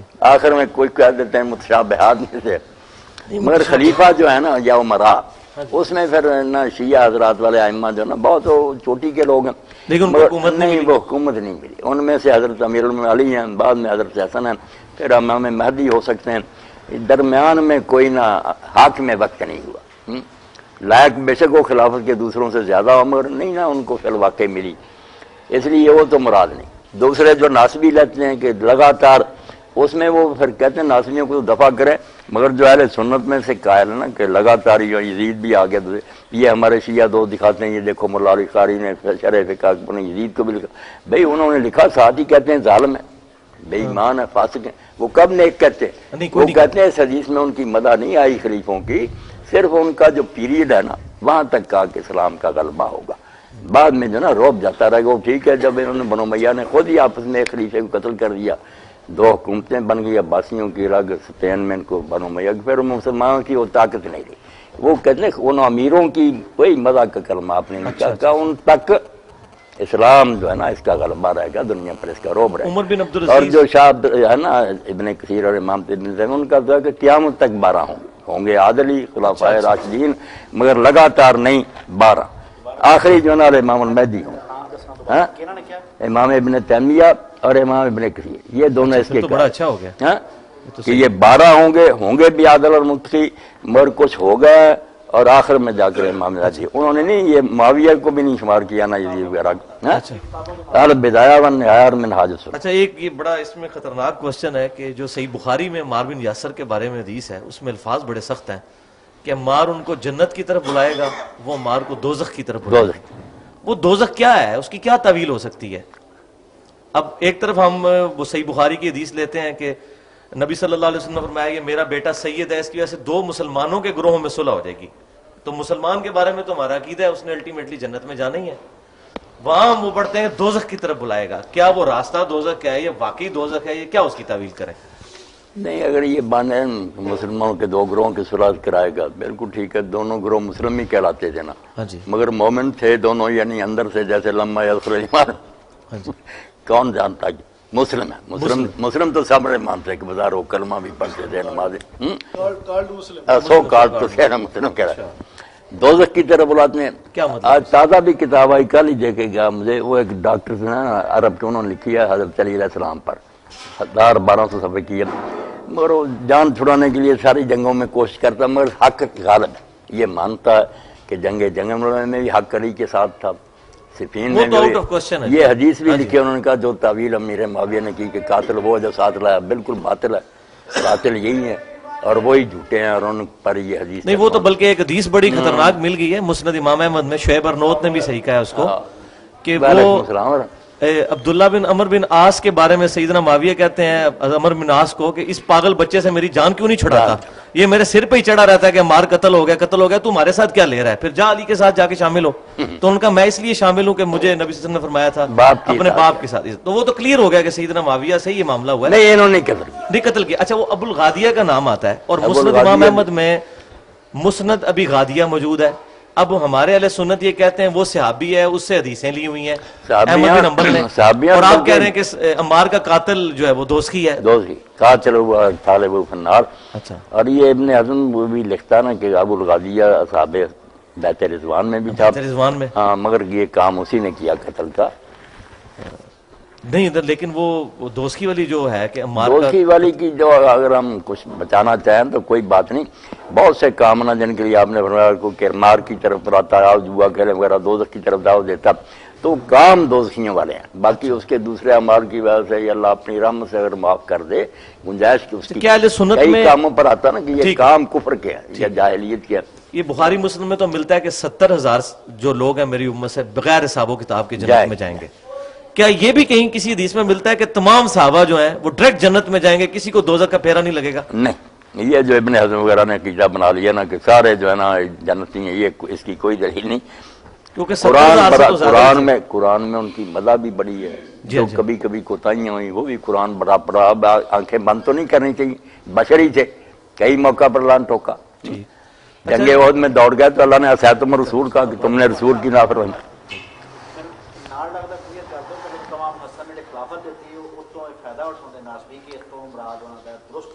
نہیں، یہ ملا علی قاری رحمۃ اللہ علیہ نے لکھا جو حضرت حسن کی صلح سے یہ نتیجہ نکالتے ہیں کہ اس کے بعد معاویہ جو تھے وہ خلیفہ ہو گئے. بالکل غلط ہے، وہ ملک ہی ہیں اور ملک بھی عزوز ہیں. وہ تو نبی صلی اللہ علیہ وسلم نے خود فرمایا ہے کاٹ کھانے والی ملوکیت. اچھا یہ بتائیے واقعہ ہررا جو ہے صلح حسن میں جو یہ سمجھتے نا لوگوں کو اس طرح تاثر دیتے ہیں، جیسے حضرت حسن پلیٹ میں رکھ کر خود لے گئے تھے کہ تم خلافت کیا لو. بھائی پہاڑوں جیسے لشکر لے آیا، ابھی ان کی بیعت ہی ہوئے تھے، فوجیں لے کر آ گیا شام سے، لشکر آمنے سامنے کھڑے ہو گئے. ادھر انہوں نے دیکھا کہ باپ میرے کو اس نے بس کیا مکر و فریب سے، اب میں جنگ لڑوں گا جیت جاؤں پھر کیا. لوگ کہیں اچھا اس میں بخاری میں الفاظ ہیں کہ سیدنا حسن نے کہا کہ ہمارے گورنروں کو پیسوں کی عادت پڑ چکی ہے، تو آپ نے رقم لے کے صلح کی ہے. اس کو بعض ناسبی اس طرف لے جاتے ہیں کہ سیدنا حسن معاذ اللہ کوئی دنیا کے طالب تھے، وہ انہوں نے ٹانٹ کے طور پہ بات کی تھی کہ ان کو تم نے خرید لیا ہوا ہے پیسے دے کے، اس معنوں میں وہ ٹھیک. اچھا واقعہ ہررا کیوں ہوا تھا؟ واقعہ ہررا کی وجہ کیا تھی، اصل وجہ؟ واقعہ ہررا کی وجہ یہی ہوئی کہ جب امام حسین علیہ السلام شہید ہو گئے تو اس کے بعد نفرت پھیل گئی نا لوگوں کے دل میں. پھر انہوں نے گورنر مدینہ کو یزید نے لکھا کہ جو امراء ہے نا بڑے بڑے رؤساء، ان کا ایک وفد بھیجو، ان کو تحفے تحائف دیے، بہت ان کی مدد کی کہ ان کو اپنے ہاتھوں میں لیں. مگر انہوں نے جب کرتوت اس کے دیکھے نا تو واپس آئے اور لوگ پھر مسجد میں جمع ہوئے کہ رپورٹ دو. انہوں نے کہا بس اگر تم پتھروں کی بارش سے بچنا چاہتے ہو تو اس طرح پگڑیاں اتار کر پھینک لی کہ جیسے ہم نے اس کی بیعت پھینک لی ہے. بیعت پھینک دو. ہم ایسے شخص کے پاس سے آ رہے ہیں جس کے پاس نہ دین ہے نہ اسلام کوئی نہیں. اس لیے مدینہ والوں نے پھر ان کے کہنے پر بڑے بڑے وہ صاحب تھے کہ لیکن وہ عبداللہ بن عمر کیوں صحیح مسلم میں آتا ہے کہ وہ لوگوں کے پاس جاتے تھے کہ بیعت نہ توڑو بیعت نہ توڑو؟ ایک عبداللہ بن عمر ہی ہے نا جنہوں نے اپنے بچوں وغیرہ کو اکٹھا کیا. پورا مدینہ جو تھا ٹھیک ہے وہاں سارا ایک اہل مدینہ نے خراب بیعت کر لیا. صحیح. اچھا عبداللہ بن زبیر رضی اللہ تعالیٰ، اب عبداللہ بن عمر رضی اللہ کو دیکھیں نا کمزوری سمجھ لیں کہ علی رضی اللہ کی بیعت نہیں کی. ہاں یہ بھی پوچھنا تھا کیوں نہیں کی؟ بعد میں معاویہ کی کر لی، پھر یزید کی بھی کر لی، پھر عبد الملک کو بھی خط لکھ دیا کہ میں آپ. ہاں وہ بخاری میں موجود ہے. یہ کیا چکر ہوا ہے عبداللہ بن عمر والا، سمجھ نہیں آتی. ایک طرف تو یہ گروہ جو ہے نا ہمارے سامنے حدیثیں لاتا ہے کہ خلیفہ فاسق فاجر بھی ہونا، تمہارا مال لوٹ لے مارے، اس کے خلاف کچھ نہ کرو. علی جو ہے اتنے درجے کا بھی نہیں تھا، چلو معاویہ جی سے ہلکا ہی سمجھو. وہ فاسق فاجر ہی معادلہ ہوتا بن گیا ہے. تمہاری جو حدیثیں کہ فاسق فاجر کے خلاف عروج نہ اس پر ہی عمل کر لیتے، اس کو فاسق فاجر سمجھ کر اس کا ساتھ دے دیتے. معاذلہ کچھ نہیں کیا، کمزور کیا انہوں نے. اچھا اب یہ اسی میں میرا سوال ہے کہ یہ بڑی خطرناک چیز ہے کہ سیدنا حسین کا جو سٹانس ہمیں نظر آتا ہے رضی اللہ تعالیٰ عنہ وہ بالکل ڈیفرنٹ ہے، جبکہ بخاری مسلم میں اتنی حدیثیں ہیں کہ جب ایک بندے کے ہاتھ پہ بیعت ہو جاتی ہے اس کے خلاف نہ کھڑے ہو اور مظلومیت بھی اسی طریقے سے سہتے رہو. اور یہاں تک کہ صحیح مسلم میں موجود ہے، ایک میں یہ بات پوری کر لوں، صحیح مسلم میں ہے کہ عمر بن عاص کے بیٹے عبداللہ بن عمر کے پاس کوئی شخص آیا، اس نے کہا کہ یہ آپ کے چچا کا لڑکا معاویہ کہتا ہے ہم لوگوں کا مال حرام طریقے سے کھائیں اور لوگوں کو قتل کریں. تو وہ سر کافی دیر تک جھکائی رکھا، پھر انہوں نے کہا کہ اچھے کاموں میں اس کی اطاعت کرو اور بروں میں الگ رہو. تو یہ مجھے بتائیں صحابہ کرام علیہم رضوان تو اس مسئلے میں یہ کرتے رہے، اب ہمیں کیا تکلیف ہے کہ 1400 سال بعد خلافت قائم کرنے کی کوشش کریں؟ انہوں نے کیوں نہیں کاٹ کھانے والی ملوکیت کے خلاف بات کی؟ ہم پہ کیوں یہ واجب کیا جا رہا ہے کہ ہم اپنی خلافت قائم کریں اور اس طرف جائیں؟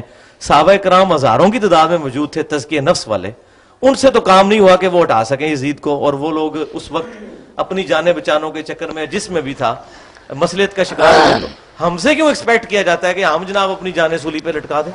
اس کے بارے میں آپ کا کیا موقف ہے؟ 2-3 باتیں بیان ہو جائیں اور بس سلسلہ بن کے. ایک تو جو ہے خروج کا مسئلہ، کہ جو ممانت کی روایت ہے نا کہ خلیفہ فاسق فاجر بھی ہوتا ہے، یہ بعد میں جس کو اس کے لائق ہو جائے نا، پہلے سالے تھا صحیح طریقہ سے امت نے چنا، خلافت اس کی صحیح منع کر دی، بعد میں فاسق ہو گیا. اس کے بارے میں یہی ہے کہ کوشش کرو اصلاح کی، حتی الامکان ناخون ریزی سے بچو. جس کا پہلے ہی فسق ہو نا، اس کے بارے میں تو علماء نے صاف لکھا کہ فاسق کی بیعت منعقد ہی نہیں ہوتی، سرے سے وہ خلیفہ ہی نہیں بنا. اس لیے جیسے نکاح کا معاملہ ہے کہ کوئی خاوند بن جائے پھر وہ حدیثیں پیش کرے کہ خاوند کی اطاعت کر، جب وہ خاوند ہی بیوی سے مطالبہ کیا کرتا، فاسق شروع سے ہی خلیفہ نہیں بنتا.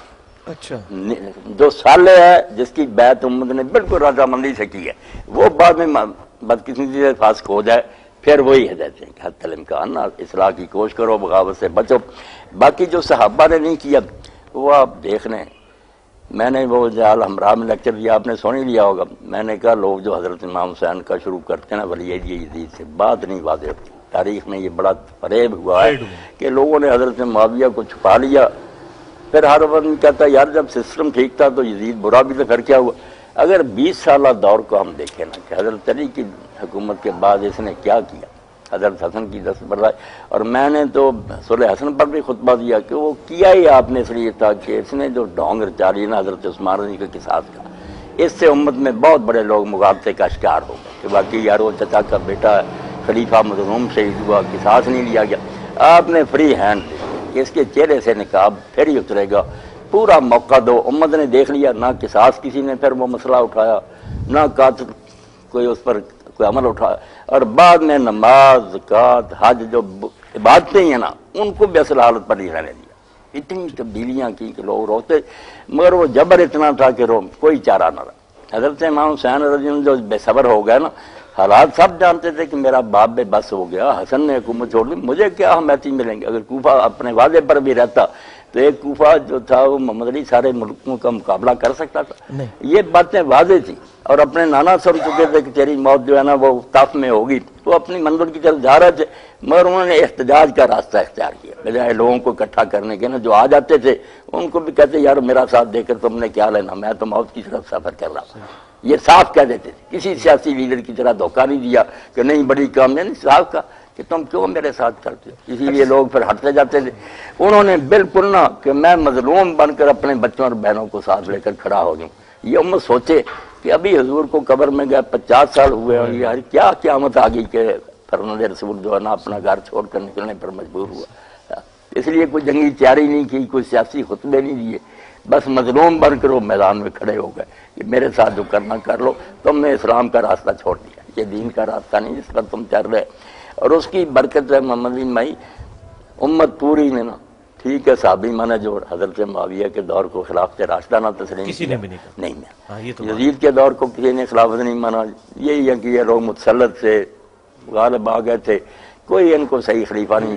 یہ حضرت حسین علیہ السلام کے احتجاج کا نتیجہ، ورنہ خاموش رہتے نا مور لگ جاتی کہ جو ہو رہا ٹھیک ہی ہو رہا. وہ حدیثیں تو اپنی جگہ موجود ہے نا مسند امام احمد میں کہ 30 سال کے بعد کاٹ کھانے والی ملوک کاٹ ہو جائے گی. اٹھنا کس نے تھا؟ آپ نے دیکھا کبھی عمر بن حمد کا سر کاٹ کر ملکوں میں گھمایا جا رہا، کبھی کسی کو ختم کیا. حجر بن عدی بے گناہ جو صرف بات تو اتنی ہوئی کہ خطبہ دے رہا تھا، زیادہ اثر کا وقت بھی جا رہا تھا. انہوں نے کہا ہر کوئی نیا نبی نہیں آیا، نہ کوئی کتاب اتری ہے، کس نے واقعات بدلے، نماز تو پڑھاؤ. جھوٹا مقدمہ بغاوت کا بنا لیا، بیڑیاں لگا کر ادھر شام کو لے گئے. وہ بیچارے کہتے رہے کہ ہمیں معاویہ کے پیش تو کرو، پیغام بھی بیچا گیا ہم اس بیعت پر قائم ہے جو حسن نے کی تھی. معاملہ تو یہ، مگر انہوں نے کہا نہیں زیادہ تم سے زیادہ سے ملنا بھی نہیں تھا. اور جنگل میں جہاں انہوں نے حضرت عمر کے زمانہ میں اللہ اکبر کا فتح ہی انہوں نے کیا تھا، اسی جگہ بیچاروں کی قبریں کھودی گئیں، کفن بچھا دیے گئے. اور کہا بچنا چاہتے تو حضرت علی پر لعنت کرو. انہوں نے کہا ساری عمر محبت کی ہے، صرف موت کو سامنے دیکھ تو بیچارے کس طرح بے گناہ مارے گئے. ام المومنین نے مدینہ معاویہ کا تجھے اللہ کا خوف نہ آیا، تم نے کیوں ایسے نیک لوگوں کو قتل کر لیا. تو یہ سارا منظر دیکھ کر لوگ سہم گئے. اور جو صحابہ کہتے ہیں ان کو کہا اس سے پیچھے چلو نا. جب خلافت بھی ایک ہی تھی، پوری طرح نظام بھی مستحکم تھا، حضرت عثمان خلیفہ تھے، ان کو 600 آدمی نے آ کر گھیرا. اور اتنے دن وہ گھیرا ڈال کر بیٹھے رہے، مہاجر انصار کی فوجیں تھیں وہاں، انہوں نے آپ کو بچایا، اور کو نہیں، انہوں نے روک دیا تھا فلان جو مرضی کہو۔ جب اس وقت خاموش رہ گئے، خلیفہ قتل ہو گیا، یہ تو پھر 20-30 سال ہو گئے۔ اچھا، یہ بخاری مسلم میں حدیث ہے، نبی صلی اللہ علیہ وسلم نے فضائل مدینہ والا جو پورشن ہے کہ ایک زمانہ آئے گا لوگ مدینہ چھوڑ جائیں گے، اچھا، حالانکہ ان کو پتا ہو مدینہ ہی ان کے لیے بہتر جگہ ہے۔ سیدنا علی نے دارالخلافہ کوفے کیوں شفٹ کیا تھا، مدینہ شریف کیوں چھوڑ دیا؟ یہ حدیث جو آپ نے سنائی نا، یہ مسلم میں پڑھنی چاہیے کہ لوگ جو تھے نا، حضرت ابو سعید خدری کے خادم نے کہا نا کہ حضور جو مدینہ کا بحال ہو، وہاں لکھا واقعہ ہرا کے موقع پر جب انہوں نے مدینہ تباہ کر دیا نا، اس وقت انہوں نے کہا حضرت میرا یہاں رہے گا کیا کام رہا ہو گیا، کوئی چیز نہیں ملتی، مہنگائی ہو گئی، شہر اجڑ گیا۔ اس وقت حضرت ابو سعید خدری نے یہ حدیث سنائی کہ رسول اللہ نے کہا تھا لوگ چھوڑ جائیں گے، حالانکہ مدینہ ان کے لیے بہتر ہوگا۔ اس میں بھی واقعہ ہرا کا ذکر کہ اس موقع پر نا یہ بات اس نے نہیں، سیدنا علی مدینہ شریف سے دارالخلافہ کیوں شفٹ نہیں، کیا؟ وہ تو کرتے ہیں بات، مگر میں نے اس حدیث کا شروع بتایا کہ ہرا میں نا انہوں نے ظلم بہت کیا۔ حضرت علی رضی اللہ عنہ چھوڑ گئے نا، اور صحابی بہت سارے مدینہ چھوڑ گئے دین کے سکھانے کے لیے، مختلف علاقوں میں بیٹھ گئے، وہ مراد نہیں۔ جو اس میں فرمایا نا کہ جب فتوحات ہوں گی وہاں پھر عیاشی ہوگی، بہت سا ہمارے مال ملے گا نا اور بنی صورتیں، لوگ اس کی خاطر جائیں گے۔ ان کو کہا کہ اگر وہ صورتوں کی بجائے یہاں کی تکلیفوں پر صبر کریں وہ الگ۔ اور حضرت علی رضی اللہ عنہ نے کیا دارالخلافہ بدلنا چاہیے تو اعتراض کرنے کے لیے برائے اعتراض کرتے پڑے، جب تسی کہہ دو چھڑا دیا کہ ابھی خلافت جو ہے بیعت ہو رہی ہے، ام المومنین ان کے ساتھی لشکر لے کر بصرہ میں چلے گئے، یہ ان سے نپٹنے کے لیے جا رہے ہیں، ادھر خبر آ گئی کہ معاویہ لشکر لے کر آ رہا سفین، 4 سال ضائع کیے ان کے، اور الٹا ہی اعتراض بنا لیا، مدینہ چھوڑ گئے۔ میں مدینہ میں رہنے دیا تمہیں، وہ ان سے نپٹنے کے لیے مدینہ میں بیٹھے رہتے، جہاں یہ فساد کر رہے تھے بصرہ جانا ہی تھا۔ اچھا، یہ واقعہ ہرا کے بعد جو عبداللہ بن زبیر کے اوپر چڑھائی، یہی مہینہ جو جمادی الاولیٰ آ رہا نا، اس کی 15 تاریخ تھی نا، جب جنگ جمل میں حضرت علی نے فتح پائی، اور پھر حضرت سے پھر بھی ان کے دیکھیں نا بلند حوصلگی کیا، ام المومنین کو ایک مکان میں ٹھہرایا، خود گئے اور کہا اب بھی میرے دل میں تیرا احترام ہوئی ہے، پہلے تو رسول کی وہ بھی کرتی تھی، مگر میرے خلاف جو تم نے کیا اس کا کوئی حق تو نہیں، پھر وہ بھی روتی تھی کہ مجھ سے غلط کام ہوا۔ عبداللہ بن زبیر پہ جو حملہ کیا گیا تھا واقعہ ہرا کے بعد، مکہ شریف پر بیت اللہ جلا دیا انہوں نے، بیت اللہ جلا۔ اچھا، عبداللہ بن زبیر کے بارے میں اہل سنت میں تو بڑی رسپیکٹ پائی جاتی ہے، صحابی ہیں سب کچھ، لیکن میں نے اہل شیعہ کی جو میتھولوجی ہے اس میں عبداللہ بن زبیر کو انہوں نے بڑی نٹوریس پرسنالٹی کے طور پہ پیش کیا ہے، ایک دنیا پرست قسم کا، اور پھر زبیری خلیفہ اور اموی خلیفہ اس طرح کمپیریزن کروایا ہے۔ یہ کیا وجہ، عبداللہ بن زبیر سے کیوں چڑھا ہے اہل؟ میں نے وہاں اسلام آباد میں آپ موجود نہیں تھے، نے کہا تھا کہ یہ شیعہ اور سنی پہلے اگر کچھ کام کرنا پہلے بیٹھ کرنا کوئی ایسی اکیڈمیاں کہ اپنی حدیثوں اور تاریخوں کو چھانٹیں کہ اس میں صحیح کتنا مواد ہے، اس سے کچھ نتیجے نکالیں، کیونکہ ملاوٹ تو بہت ہوگی، لاکھوں کی تعداد۔ اب اس پر جو ہے نا صحیح تاریخ تبری آئی ہے، وہ 2 محققوں نے اس پر کام کیا، بڑا اچھا صحیح روایتیں صحیح بہت۔ یہ اس بچے نے مجھے لا کر پہلی 2 جلدیں دی، خلافت راشدہ اور اس کے بعد نا خلافت امیہ تک کیا، سب پر کام ہے، صحیح تبری الگ کر دی۔ اس میں حضرت عبداللہ بن زبیر پر جو چیپٹر لکھا تھا بہت صفحے، یہ ساری تہمتیں جو ہے نا وہ بخیل تھے، یہ تھا، صحیح روایتوں پر انحصار کر کے انہوں نے ثابت کیا کہ نہیں وہ بہت پایا آدمی، پڑھنی چاہیے صحیح تاریخ تبری۔ شیخ صاحب، یہ مختار سقفی ہے، اس کے بارے میں جو صحیح مسلم میں حدیث ملتی ہے، نام تو اس کا نہیں ہے، نہیں کہ بنو ثقیف میں ایک کذاب ہوگا اور ایک مبیر ہوگا، ظالم ہوگا، تو اسما بنت ابی بکر کہتی ہیں رضی اللہ تعالیٰ عنہ کہ ہم وہ تو دیکھ چکے، ہاں جی، تو وہ حجاج بن یوسف کو کہا کہ ظالم تو ہے۔ اب اس میں ہماری جتنی شروحات ہیں اس میں تو مختار سقفی کا نام ملتا ہے۔ اچھا، دوسری طرف مختار سقفی سے جو اللہ تعالیٰ نے اتنا بڑا کام لیا ہے، اچھا، تو اب اس میں یہ مختار سقفی کا نام کسی حدیث میں آیا ہے، یہ کہاں سے نکلا ہے؟ اور اگر مختار سقفی نہیں تو وہ قذاب کون تھا؟ وہ قذاب تو اللہ جانے، نام نہیں کوئی آیا۔ باقی دیکھنا جو بات آپ نے کہ کام بڑا کیا، یہ تو ابن کثیر جیسا آدمی جو جہاں تک ممکن ہوتا صفائی دینے کی کوشش کرتا بنو امیہ، مگر وہ بھی کہتا کہ مسلمانوں کے دل جو جلے ہوئے تھے نا اور سینے سڑ گئے تھے کہ حضور کے بچے کے ساتھ یہ سلوک اور دنیا آرام سے بیٹھی رہی، تو اس نے اس غیظ کو شفا بخشی۔ جب یہ اس نے قتل کیے نا، مسلمانوں کے سینے ٹھنڈے ہوئے کہ الحمدللہ ان ظالموں میں سے زمین پر کچھ چلتا پھرتا نظر نہیں آتا۔ اور جب مصعب نے اس کا حصار تنگ کر دیا نا، رسد بھی روک دی، ساتھی جو تھے انہوں نے امان مانگ لی، تو مختار نے پھر دیکھیں نا آخر وقت آدمی کے مخلص ہونے کی دلیل ہوتی ہے نا، غلطی الگ بات ہے کہ اس نے غسل کیا میت والا, خوشبو لگائی, کفن پہنا. اس نے کہا مسلم میں نے اللہ سے جو دعا مانگی تھی نا کہ مجھے اتنا وقفہ دے دے کہ زمین پر قاتلان حسین میں سے چلتا پھرنا نظر نہ آئے. وہ کام ہو گیا. اب پوری دنیا میں کوئی بندہ جو گیا تھا اس جنگ میں زندہ نہیں, اس لیے مجھے جینے کی کوئی نہیں خواہش. جو چرچا میرے ساتھ کر دو. ان کی بیویوں کو بعد میں مسلم نے تنگ کیا نا, تم بیان دو کہ وہ نبی کہلاتا تھا اور اس نے دعویٰ کیا تھا. ان بیچاریوں نے ان کو بہت ظلم کے ساتھ اس نے قتل کیا نا, مسلم نے ظلم کیا بڑا. انہوں نے کہا ہم کس طرح گواہی دیں, ہماری عمر اس کے گھر میں گزری, جو اس نے کہا تھا کہ میں حسین کا بدلہ دوں گا, اس میں کیا جھوٹ اس نے بولا, سچ کر دکھایا. اور ہم نے کبھی یہ بات اس سے نہیں سنی کہ میں نبی ہوں یا میرے پاس گواہی آتی ہے. یہ سب بہتان ہے, ہم اس کے خلاف یہ گواہی کیوں دیں؟ اچھا, عبداللہ بن سبا کا ذکر شیعہ کی کتابوں اور میں جیسے ابن حزم لکھتے ہیں نا کہ صحابہ کرام اس کے پیچھے جمع پڑھتے تھے, نماز پڑھتے تھے, اس کے بیت المال کو زکات دیتے تھے, اس سے وظیفے قبول کرتے تھے. تو جابر یوسف کے پیچھے بھی پڑھتے تھے, نہیں پڑھتے تھے. پھر وہ یہ کافر ہونا جو کہتے ہیں نہیں, بات نبی کی ہے نا, اگر اس نے نبی ہونے کا دعویٰ کر دیا تھا اس لیول کا نہیں تھا, پھر اس لیول کا. اچھا, عبداللہ بن سبا کا ذکر اہل سنت کے ہاں تو بہت ملتا ہے, اہل تشیع کی کتابوں میں بھی. ابھی شیخ زبیر علی زئی صاحب نے بھی ایک روایت, وہ رجال کشی کتاب ہے, اس میں سے نقل کی ہے کہ امام جعفر کہتے ہیں رحمۃ اللہ علیہ کہ یہ ہماری طرف جھوٹی چیزیں منسوب کرتا ہے اور ہمارے ائمہ اہل بیت کا راستہ اس نے چھوڑ دیا ہے. تو عبداللہ بن سبا کے بارے میں مجھے پتہ چلا ہے کہ آپ کا شاید کانسیپٹ یہ ہے کہ آپ کوئی کہتے ہیں کہ اس طرح کی کوئی پرسنالٹی نہیں تھا. نہیں ایسی بات نہیں, میں یہ کہتا ہوں سنی سنائی بات ہے, ویسے تحقیق نہیں ٹھیک ہے. کئی لوگوں نے تو کتابیں لکھی ہیں نا شیعوں میں, ہم سے بھی لکھی ہیں. تھا حسین نہیں کہتا تھا کہ لوگوں نے گاڑ لی بات, مگر یہ بات جو نا شیعوں کی کتابوں میں تو ٹھیک ہے, واقعی ذکر یہ باتیں نا ہیں, مگر اہل سنت کی کتابوں میں جنہوں نے زور لگایا نا, صرف ایک روایت نکالی قدیم جس میں امام شافعی کہتے ہیں عبداللہ بن سبا کا ذکر کرتے ہیں, مگر اس میں بھی پھر وہ لوگ مانتے ہیں کہ مجالد یہ روایت کرتا نا, اس کو ضعیف قرار دیا, اور کسی نے نہیں. اس سے پہلے کی کوئی روایت سنی ہو کہاں نہیں ملی, بعد میں لے.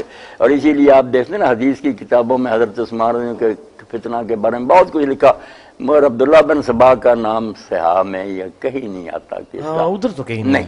اب جو محقق ہے نا یہ تاریخ تبری والے, انہوں نے بھی کہا کہ وجود تو ثابت ہے, اگر ہم کہنا ایسا آدمی نہیں تھا, یہ نہیں بات, کیونکہ بہت کتابوں میں ذکر ہے, مگر جو یہ ہے نا کہ اس نے اس ہنگامے کو برپا کیا اور سارا اس کا رول تھا, یہ غلط ہے, اس کا کوئی دخل نہیں. یہ تو مروان کا سارا فتنہ ان کا اپنا ہی ہے. اچھا شیخ صاحب, یہ ایک بڑی خطرناک روایت ہے صحیح مسلم میں, 7000 مجالد, یہ مجالد ہی اس روایت کا راوی جس میں آتا نا حضرت عمر نے ایک صحیفہ لے آئے اور حضور کے سامنے یہودیوں کا پڑھنا شروع کیا, آپ کا چہرہ انور متغیر ہو گیا.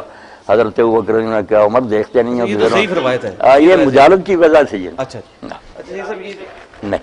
اچھا, صحیح مسلم میں ایک حدیث ملتی ہے کہ جب سیدنا عمار سے کسی نے پوچھا کہ آپ علی اور معاویہ والے مسئلے میں علی کے ساتھ کیوں ہیں, کیا رسول اللہ نے کوئی عہد لیا تھا؟ تو انہوں نے کہا نہیں, یہ میری اپنی رائے ہے, البتہ رسول اللہ صلی اللہ علیہ وسلم نے ہمیں بتایا تھا کہ میرے صحابہ میں 12 منافق ہیں.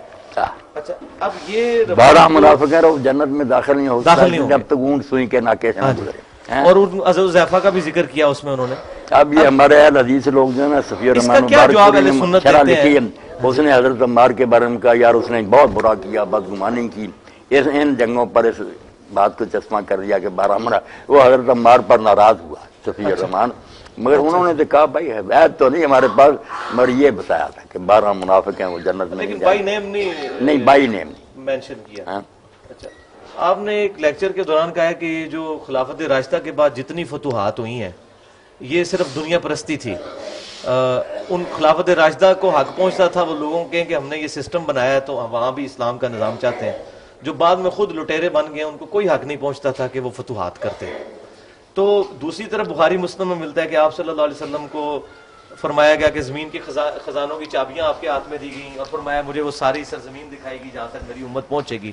حضور اس پہ خوش ہو رہے ہیں ان فتوحات کے اوپر صلی اللہ علیہ وسلم. خوش تو ہونا یہ بات الگ ہے, جیسے آپ نے فرمایا نا کہ فاجر آدمی کے ذریعے اللہ تعالیٰ دین کی تائید کرا دے, وہ فاجر ہی ہوتا ہے مگر دین کو فائدہ پہنچ جاتا ہے. ان کی فتوحات سے اگر اسلام پھیل گیا, مساجد قائم ہو گئی, دین کا تو فائدہ ہی ہوا, حضور کی تو خوشی کی بات ہے. مگر ان لوگوں نے ان کو فتح کر کے اپنے محل بنائے, عیاشیاں کی, بیت المال میں خرد برد کی, نظام اسلامی قائم نہ کیا. اچھا, سنن طبرانی میں ایک روایت ہے اور المستدرک الحاکم میں بھی موجود ہے کہ ابو ایوب انصاری رضی اللہ تعالیٰ عنہ اور سیدنا معاویہ رضی اللہ تعالیٰ عنہ کے درمیان ایک مکالمہ ہوا تھا. تو اس میں کنکلوژن اس کی یہی ہوئی تھی کہ سیدنا معاویہ نے پھر ابو ایوب انصاری کو کہا کہ تمہیں پھر اس موقع پر نبی صلی اللہ علیہ وسلم نے کیا حکم دیا تھا انصار کے بارے میں، ظلم ہوں گے بعد میں، تو انہوں نے کہا نبی صلی اللہ علیہ وسلم نے ہمیں کہا تھا صبر کرنا، تو انہوں نے کہا پھر تم صبر ہی کرو. اس پہ مجھے ایک بندے نے کہا ہے کہ یہ نبی صلی اللہ علیہ وسلم کی توہین ہے کہ نبی صلی اللہ علیہ وسلم نے تو ان کو کہا تھا آپ نے صبر کرنا ہے، اور سیدنا معاویہ نے یہ جو کہا کہ تمہیں رسول اللہ نے کہا تھا صبر کرو تو پھر صبر ہی کرو. آپ کا اس بارے میں کیا موقف ہے کہ اس کو کسی درجے میں اس روایت کو رد ہی کرنا چاہیے. باقی جو ہے اس نا کی صحت تو ٹھیک ہے ویسے نہیں، صحت جو ہے نا یہ تو بخاری شریف وغیرہ میں صاحب معاویہ کا قصہ چھوڑ کر نا کہ آپ نے کہا کہ انصار تم میرے بعد اپنے پر ترجیح پاؤ گے، لوگ تمہیں چھوڑ کرنا صبر کرنا. ابن حجر بھی کہتا کہ وہ معاویہ اور دوسرے زمانوں میں ایسا ہی ہوا کہ ان کی حق ترجیح ہوئی. اور یہ قصہ جو ہے نا اس کی سند دیکھنا کمزور ہے. باقی اگر حضرت معاویہ نے یہ کہا تو پھر کہ اس کے بعد انہیں مسلمان کہلانے کا تو حق نہیں. اگر یہ روایت صحیح ہے، حضور کی بات کا مذاق اڑایا. شیخ زبیر علی زئی صاحب تو روایت کو صحیح کہتے ہیں. نہیں صحیح کہتے ہیں، پھر یہ حل کریں نا کہ جب سن کر کے حضور نے کہا صبر کرنا تو بجائے اس کے کہ کوئی متنبع ہوتے اور خوف خدا کرتے، ٹھٹھا کیا کہ جاؤ پھر صبر کرو. یہ کوئی نیک بات تو نہیں. کیوں بھائی انہوں نے حضور کی بات سنا، اس نے کہا جاؤ پھر صبر کرو. یہ جو حدیث ہے ان کے صحیح بخاری مسلم کی حدیث ہے کہ انصار پہ ترجیح دی جائے گی، تم صبر کرنا یہاں تک کہ حوض کوثر پہ مجھے ملو. اور پھر بخاری مسلم میں یہ کہ میرے حوض کوثر پہ کچھ میرے اصحاب آئیں گے اور میں کہوں گا اصحابی اصحابی. بالکل. اچھا اب یہ ڈاکٹر طاہر القادری صاحب نے بھی یہ روایت بیان کی ہے اور وہ اس کی تعویل کر گئے ہیں کہ اس سے مراد صحابہ نہیں، اس سے مراد ہے نبی صلی اللہ علیہ وسلم کے امتی. حالانکہ وہاں تو واضح موجود ہے. تو ظاہر ہے کہ ان صحابہ سے مراد وہ مرتدین زکوٰۃ مرتدین بھی تھے اور کچھ منکرین زکوٰۃ بھی تھے اور کچھ مسلمہ کذاب کے ساتھ بھی لگ گئے. تو صحابی کی تعریف آپ کی نظر میں کیا ہے؟ ہم تو یہ سمجھتے ہیں جس نے ایک دفعہ بھی حضور کو دیکھ لیا، ہمیں یہی بتایا گیا بچپن سے. حالانکہ کئی ان میں سے ایسے ہیں جو بعد میں سیدنا ابوبکر کے خلاف بھی کھڑے ہو گئے. ہاں جی. تو صحابی کی تعریف اہل سنت کی کتابوں میں کیا ہے؟ صحابی کس کو کہا جائے گا؟ کچھ لوگوں نے تو دائرہ روایت کا وسیع کرنے کے لیے کہ حدیثیں بہت کٹی یہی کہہ دیا کہ دور سے بھی دیکھا نا ہاں جی وہ صحابی ہو گیا. بہت سے جو نا بڑے بڑے محقق سوری کو کہتے ہیں یار یہ صحبت جو نہیں، صحبت جو کہتے ہیں دیر تک آدمی ساتھ رہے، کچھ فائدہ اٹھائے، اس کی مجلس میں رہتے، وہ پھر شرطیں لگاتے ہیں کہ کوئی آپ کے ساتھ جہاد کیا ہو، کوئی دیر تک رہا. بات تو ان کی وزنی، صحبت تو اسی کی. اچھا یہ بتائیے کہ سیدنا طلحہ اور زبیر نے کیا سیدنا علی کی بیعت کر لی تھی؟ اب جب حیرت ہوتی ہے نا کہ یہ کہتے نہیں جو آپ کی زندگی میں اسلام لایا، بھائی جو آدمی اسلام لایا اور وہ آپ کی اونٹنی کی مہار پکڑ کر حجۃ الوداع میں کھڑا تھا اور اس پر حضور کی اونٹنی کا لعاب گر رہا تھا اور آپ کے خطبے کی آواز وہ پہنچاتا تھا، وہ حضرت عمر کے زمانے میں پھر مرتد ہو کر نصارہ کے پاس چلا گیا شام میں. اس لیے پھر علماء لکھتے ہیں کہ جو اس کو بھی اب صحابی میں درج کرتے ہیں انہیں یہ ارتداد کی. اور بخاری مسلم ایک کاتب وحی کے بارے میں کاتب وحی لاش ہی نہیں قبول کی اس کی زمین نے. اچھا یہ بتائیے سیدنا طلحہ اور زبیر نے کیا سیدنا علی کی بیعت کر لی تھی؟ بیعت کر. تو اگر بیعت کر لی تھی تو اچانک ان کا ذہن کیوں پھر گیا؟ کہتے ہیں کہ ان کے اوپر گردنوں پر تلواریں تھیں. ہاں جی. اگر ہم کہتے ہیں کہ یزید کی بیعت لوگوں نے ڈر کر یار صحابہ نے کی تو تم نہیں مانتے. ادھر طلحہ زبیر جو ہے اشرا مبشرہ وہ مانتے ہو، کہہ لی کہ میں نے تلوار کی وجہ سے انہیں کر. طلحہ زبیر اگر ڈر کر سکتے ہیں تو پھر مان لو کہ بعد میں جنہوں نے یزید اور معاویہ کی بیچاروں نے ڈر کر کی. حالانکہ تلوار والی بات بالکل آتا ہے، انہوں نے اپنی خوشی سے بیعت کی تھی. حضرت علی کہتے رہے تھے کہ تم میں سے جو بننا چاہتا بن جائے، میں اسی طرح مانوں گا جس طرح پہلے، مگر انہوں نے کہا نہیں حالات ایسے ہیں آپ کے سوا کوئی نہیں سنبھال سکتا. مگر پھر بس کسی آپ نے دو سوال ہی ہیں اس میں کہ ایک تو سیدنا معاویہ پہ یہ تہمت لگائی گئی ہے کہ انہوں نے حضرت عائشہ کو معاذ اللہ شہید کروایا. جھوٹی بات، کوئی کنواں نہیں کھودا، نہ اس میں گری ہیں نہ اس میں دفن، بالکل اپنی موت فوت ہوئی ہیں. اور ان کا جنازہ جو تھا نا اس دن کی میں اگر سوئی گرائی جائے نا نیچے نہیں گرتی. بے شمار دنیا تھی. ابو ہریرہ رضی اللہ روتے تھے، انہوں نے نماز جنازہ پڑھائی. غلط بات غلطی ہے، اور یہ بہت بعد میں حبیب السیر وغیرہ جھوٹی کتابیں ہیں. شیعہ کی بھی پہلی کتابوں میں کوئی نہیں ایسی باتیں. عبداللہ بن عباس رضی اللہ تعالیٰ عنہ کا پھر کیا سٹیٹس ہوا ہے حضرت حسن کی صلح کے بعد؟ کیونکہ وہ بڑا عرصہ زندہ رہے ہیں، ان کا کہیں ذکر نہیں ملتا. وہ انہوں نے پھر کیا خلافت کے کاموں میں وہ حصہ لیتے تھے، کسی کے ساتھ اٹیچ رہے ہیں؟ اتنے جید صحابی تھے. اس کے بارے میں آپ کے علم میں نہیں، وہ تو میرے علم میں جو نا ہے تو اسی طرح روایتیں تاریخی. مگر یہ بات جو ہے نا کہ جب عبداللہ بن زبیر ان سب علاقوں پر حاکم بن گیا نا یزید کے بعد، تو شام میں ان کو معاویہ کی حکومت وغیرہ رہ گئی. عبداللہ بن زبیر رضی اللہ کے بارے میں آتا نا پھر انسان آخر حسد میں آ جاتا نا، آدم کے پہلے بیٹوں میں بھی ہو گیا. ان کا ذکر آتا کہ ایک آدمی آیا تو اس نے کہا ابن زبیر اب لوگوں کو تیری ضرورت نہیں رہی، دو ہی چیزیں ہوتی ہیں علم یا مال. عبید اللہ کے دروازے سے لوگ کھانے کھا رہے ہیں عبداللہ کے پاس علم سیکھ رہا ہے، عباس کے دونوں بیٹوں نے یہ کام سنبھال لیا، تو نام ہی رہے تو تیرے نہ ہونے سے کیا فرق۔ ان کے دل میں نہ کچھ اس بات سے نا حسد پیدا ہو گیا، انہوں نے پھر حکم بھیجا کہ تم دونوں نے شہر چھوڑ دو۔ تو حضرت عبداللہ بن عباس نے کہا کہ ابن زبیر کون سی بات غلط ہے، لوگ مجھ سے علم سیکھتے علم چھوڑ دوں یا یہ خیرات کرتا عبیداللہ، ان میں سے برا کام کو انہوں نے کہا میں نہیں جانتا۔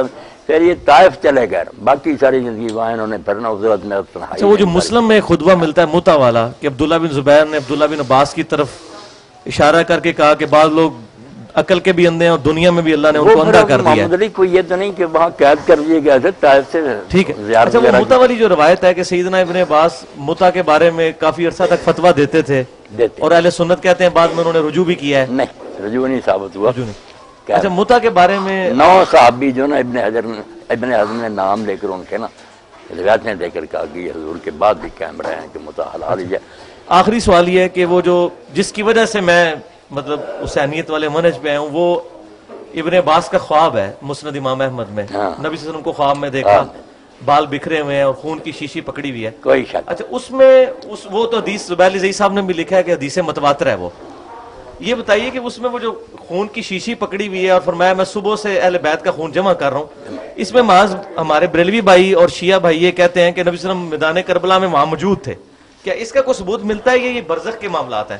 اس میں آپ کا کیا پوائنٹ آف ویو ہے؟ نہیں، برزخ کے معاملہ۔ اچھا اس کو یہ نہیں کہنا چاہیے؟ دیکھتا نا آدمی وہ بات تو ایک سمجھائی جاتی ہے، پھر حضور کا نظر آنا تو سچائی ہے، مگر یہ جو نا کہ آپ وہاں گئے اور یہ کیا کہ اس کی کوئی ضرورت نہیں، وہ تو ظلم کا بتایا آپ نے کہ دیکھو کیا میری اولاد کے ساتھ ہو رہا۔ آخری سوال حافظ صاحب کے پوائنٹ آف ویو سے ہے، حافظ صاحب یہ کہہ رہے تھے کہ پہلے میں نے سوال بھی قرآن سے غدیر خم سے شروع کیا تھا کہ غدیر خم میں نبی صلی اللہ علیہ وسلم نے صحیح مسلم میں جو حدیث ہے فرمایا قرآن اللہ کی کتاب ہے، یہ اللہ کی رسی ہے، اس کو پکڑو اپنا جو اس کو پکڑے گا ہدایت پہ، جو چھوڑ دے گمراہ، اور دوسرا اہل بیت کا حسن سلوک۔ لیکن کیا وجہ ہے کہ آپ کے بارے میں یہ کنسیپٹ ہے کہ آپ نے وہ دوسرے حصے کو بہت زیادہ ڈومیننٹ کر دیا ہے، جو اصل چیز تھی کہ کتاب اللہ کو پکڑنا ہے، آپ کا ایمفسائز اس پہ زیادہ ہونا چاہیے تھا۔ نہیں میرا خیال پچھلا خطبہ ہی تھا، میں نے پچھلا نہیں اوورآل جو آپ کی جو ایک پرسنالٹی، میں نے کہا لوگوں نے سنت کو سیٹ دی، کسی نے اس میں بہر بیت کو سیٹ دیے، دین کے لیے آپ نے صرف کتاب۔ ٹھیک ہے، جزاکم اللہ خیر جی، اللہ خیر سے رکھے، بڑی خوشی، حافظ صاحب تک بھی سلام پہنچائیں اور جو کچھ باتیں آپ کے علم لکھ کر بھی دیں ان پر غور کریں گے انشاءاللہ، جو حق ہوگا قبول کریں۔ جزاکم اللہ خیر۔ سبحانک اللہم و بحمدک اشہد ان لا الہ الا انت۔ بڑی خوشی اللہ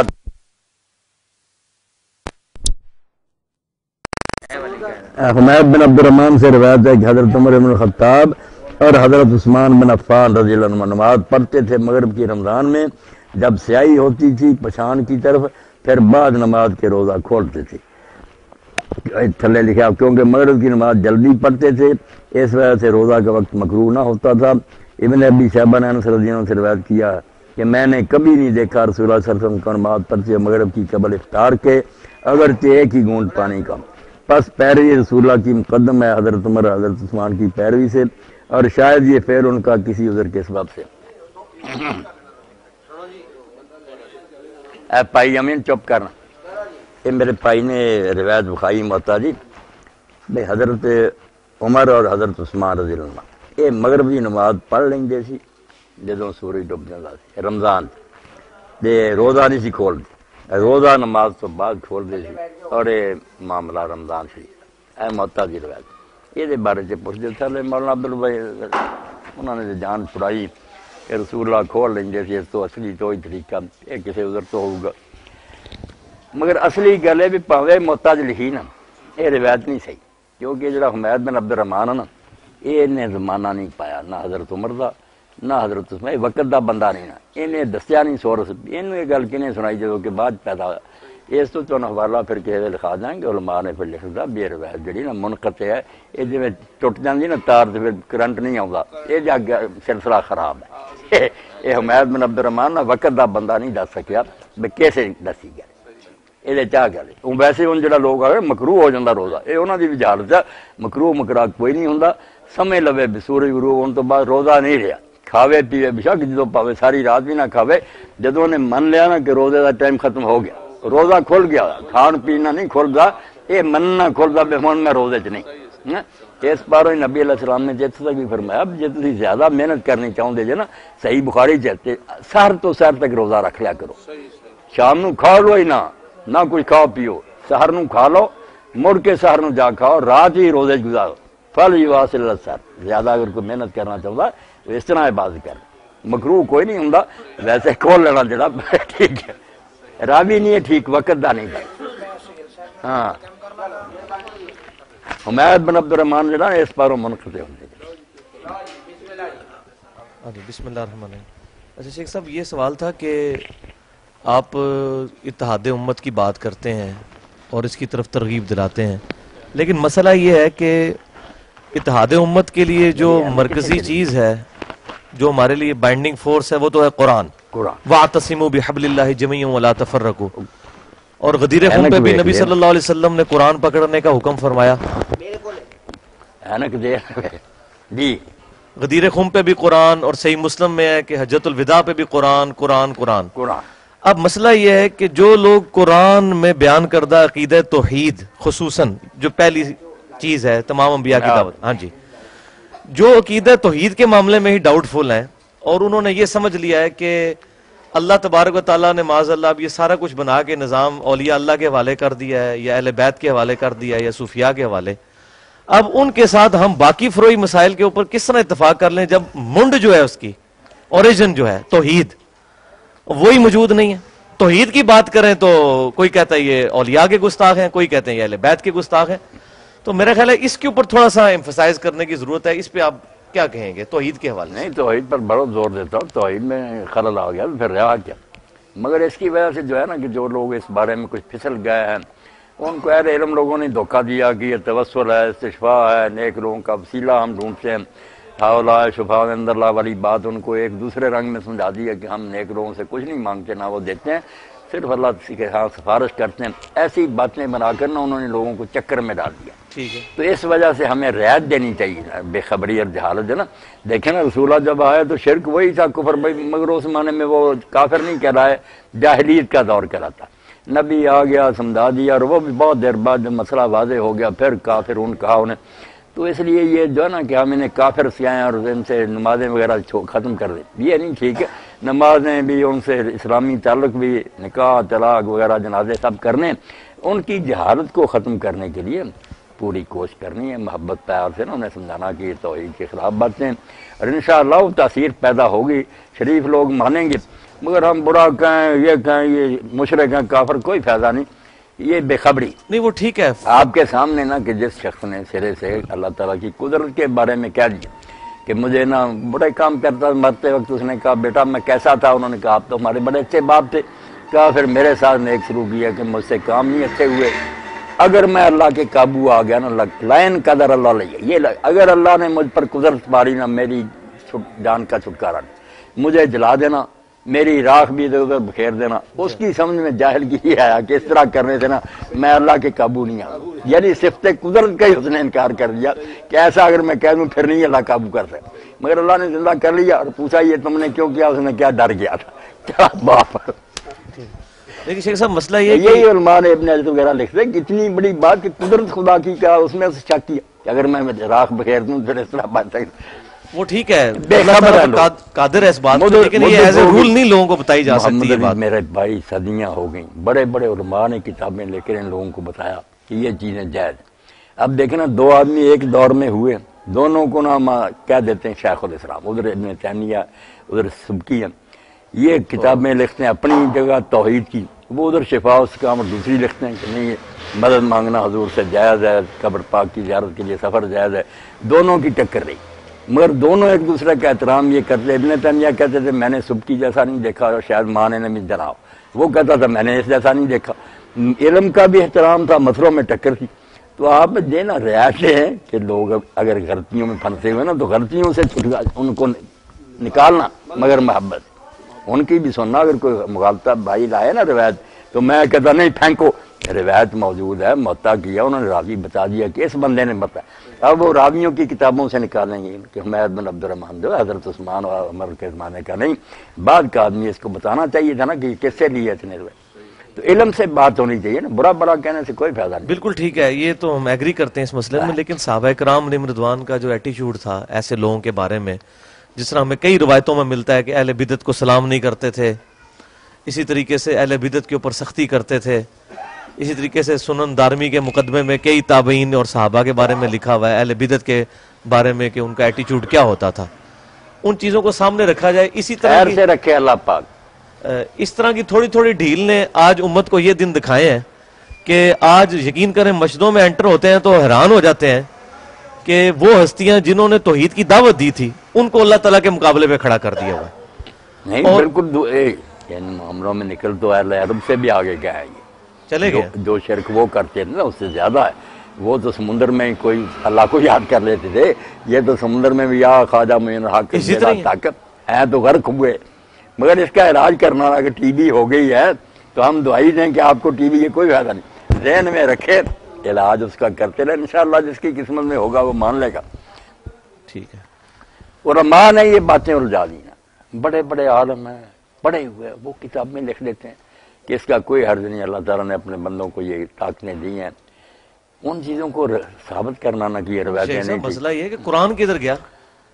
وقال الرسول یا ربی ان قوم اتخذوا هذا القرآن مہجورا، غدیر خم قرآن کی بات کر رہا ہے، حجۃ الوداع قرآن کی بات کر رہا ہے، نبی صلی اللہ علیہ وسلم کا وسیع قرآن ہے، اس کے بعد کوئی امت یہ کہے جی مجھے یہی نہیں پتا چلا کہ قرآن میں کیا لکھا ہوا تھا، یہ کنابدو یہ کنستعینی، مطلب اس کو نہیں سمجھ نہیں آتا۔ بس لوگوں نے پڑھ لیا نا وابتغوا الیہ الوسیلہ، اب اس کی تفسیر میں کئی لوگوں نے لکھ لیا کہ وسیلہ تفسیروں نے تو سارا ظلم ڈایا ہے۔ نہیں ظلم تو ڈایا مگر لفظ تو ہے نا کہ وسیلہ ڈھونڈو، اب لوگوں نے سمجھ لیا کہ لوگوں نے بتایا انہیں کہ یہ وسیلے ہی ہیں، نیک لوگ جو ہے ان کو پکڑ لو، ان کو مغالطوں سے نکالنا ہے نا میرے بھائی، برا برا کہنے سے کوئی نتیجہ نہیں نکلے گا، نفرت ہوگی دور ہو جائیں گے۔ صحیح ہے، اگر علاج ہو سکتا تھا وہ بھی گیا، وہ ہم سے دور چلے گا، بالکل ٹھیک ہے، دور نہیں کرنا، قریب کر کے نا پھر دل میں بالکل صحیح، طے کر کے کہ یہ گمراہی میں بالکل پھنسے ٹھیک ہے۔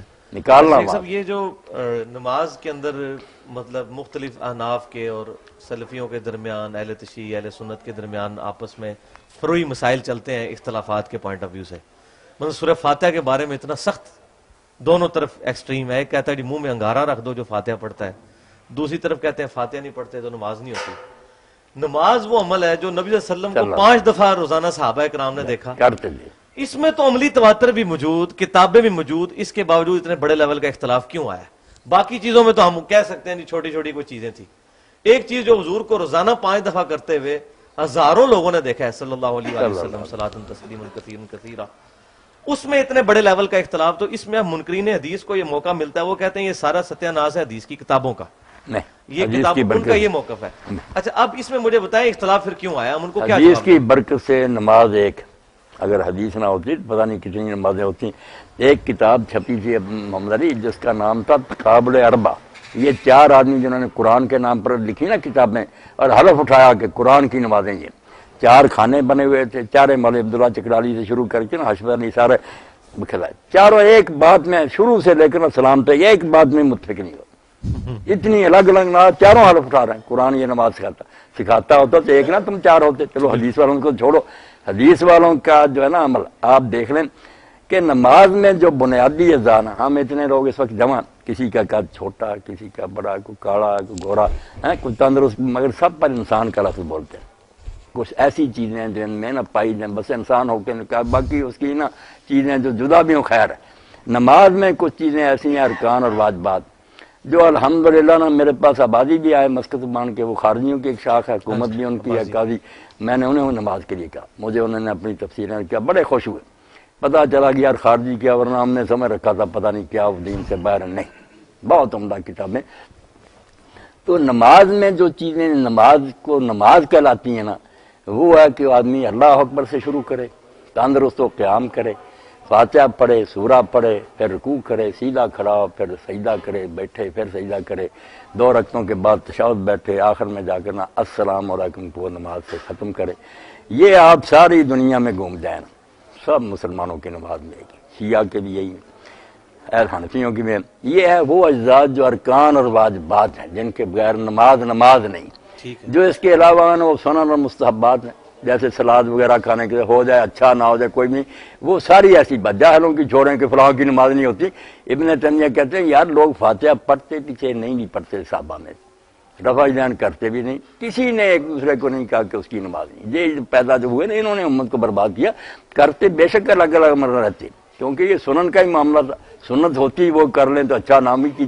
اسی لیے حضور صلی اللہ علیہ وسلم کبھی کہہ دیتے تھے، بڑے بڑے چوٹی کہہ لو، حدیث علماء نے کہا کہ یہ رفع الیدین ان حیاتوں میں سے ہے جو گاہے پیغمبر کردہ و گاہے نہ کردہ، فاعل مصاب باشد و تارک غیر مرام. اگر کرے گا ثواب ہے، نہ کرے گا اس کو ملامت. اس درجے کے مسئلے تھے.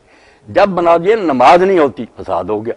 آپ دیکھیں کہ فرض اور واجب اس کی نماز میں ہیں، وہ ہیں تو جیسے انسانوں میں باقی چیزوں میں بہت فرق ہے، مگر پھر بھی انسان ہی بولتے ہیں. نماز ہی بولیں گے جب تک واجبات اور ارکان محفوظ ہیں. سنت و مستحب یہ جو ہم ہاتھ باندھتے ہیں، ہاتھ باندھنے کا دیکھ لے، امام شافعی بھی کہتے ہیں کہ اگر لٹکا دے اور وقار سے کڑا رہے، حرکتیں نہ فضول کرے، فلا باس، کوئی حرج نہیں. اور مالک اور لیث بن سعد تو ویسے ہی قائل تھے کہ لٹکا کر پڑے. اور امام اوزاعی شام میں کہتے ہیں دونوں کی اجازت سے آدمی باندھ لے یا چھوڑ دے. یہ مسئلے تو زائد چیزوں کے کہ یہ ہو جائے ٹھیک ہے نا، یہ فرض واجب چیزیں نہیں تھی. بے علم لوگوں نے بنا لیا نا کہ اس کے بغیر نماز نہیں. اس سے پھر فساد ہی ہونا تھا.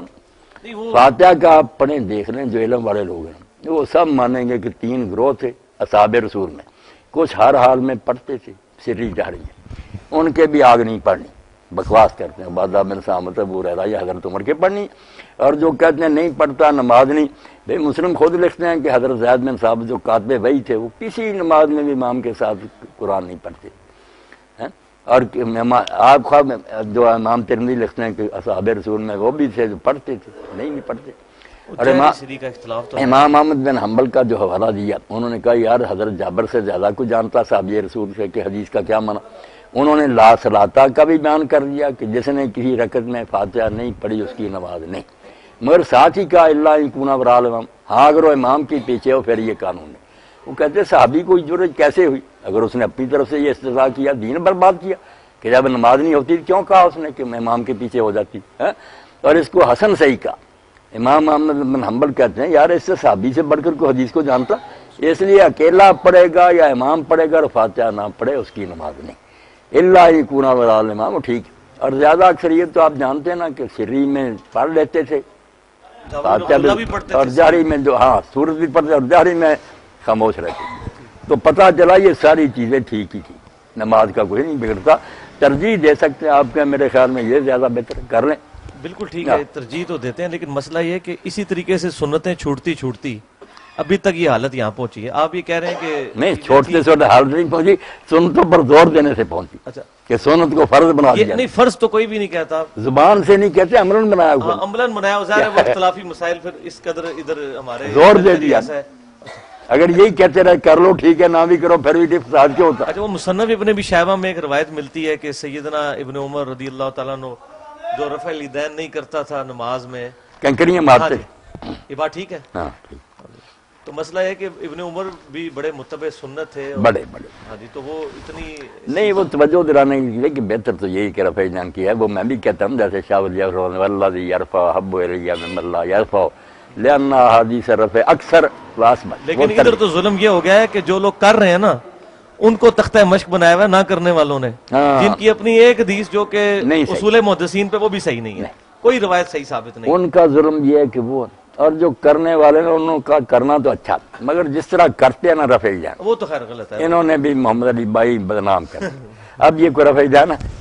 یہ یہی کہنا کہ مکھیاں اڑا رہے ہیں. کیوں بھائی آپ بتائیں. ہاں میں آپ کو بتا دیں یہاں ایسے لوگ ہیں. میں نے ایک دن محمد علی بھائی اس پر خطبہ نہیں کیا، نہ رفع الیدین، مگر جب اس کا فلسفہ کبھی کبھی بیان کر دیتا ہوں کہ آپ جب اللہ کی طرف دونوں ہاتھ اٹھا دیتے ہیں تو وہ بالکل اپنی نفی ہے کہ میرے پلے کچھ نہیں تیرے.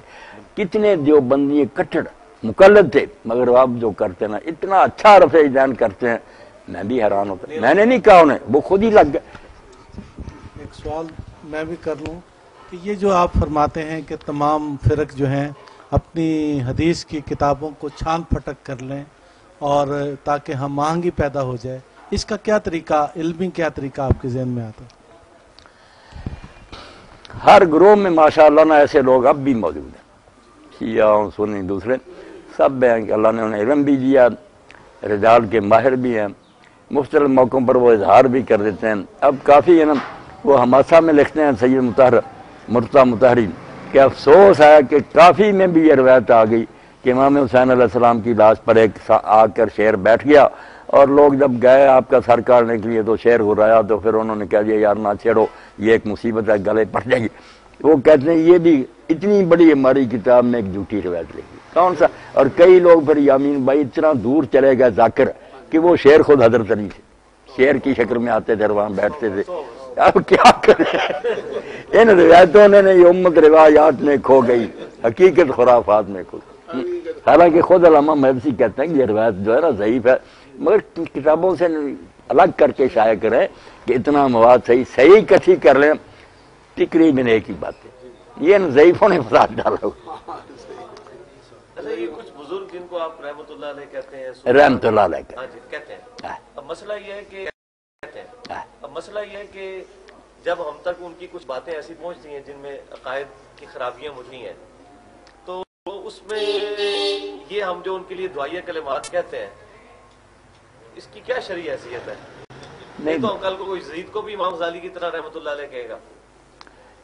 یزید بیچارہ جو ہے نا، یزید کو نیک اس کی بات کو بھی غلط بیان کر دیا لوگ، نیک بالکل نہیں کہا۔ امام علیہ السلام کا خطبہ بھی نقل کیا کہ لوگوں تم دیکھتے ہو حق پر عمل نہیں ہو رہا، لوگوں نے حرام کو حلال کر لیا، بیت المال لوٹ رہا ہے، سارا ایک تقریر کی۔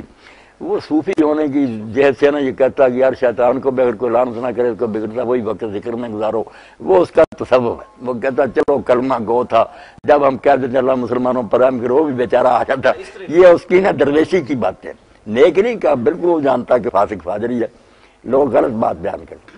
یہ ایک الگ بات ہے کہ لکھا ہے کہ ذکر حسین بھی حرام ہے، صحابہ کرام کی توہین ہو جاتی ہے۔ وہ تو پھر ابن حجر مکی بھی لکھتا ہے ان لوگوں کے دلوں میں چور ہے نا۔ میں کہتا ہوں یار یہ اعتراف جرم ہی ہے نا، اگر صحابہ کا قصور نہیں تو آپ کو کیا ڈر ہے؟ آپ مسئلہ لائیں میدان میں، ان کو بڑی کریں، اور اگر قصور کو نظر آتا ہے تو پھر چھپانے کا کوئی فائدہ؟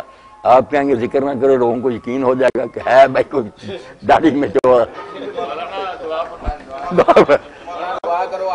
آ گیا لینے کے لیے بھائی۔ الحمدللہ رب العالمین والصلاة والسلام علی رسول الکریم سیدنا محمد وآلہ وصحبہ اجمعین۔ اللہم استعملنا بسنت نبیک وتوفنا علی ملتہ واعذنا من مضلات الفتن۔ اللہم وفقنا لما تحب وترضى واجعل آخرتنا خیرا من الاولی، وصلی اللہ تعالی علی خیر خلقہ سیدنا محمد وآلہ وصحبہ اجمعین، آمین یا رب۔ بڑی خوشی ہے، اللہ تعالیٰ خیر سے رکھے، جب بھی چاہے آئے۔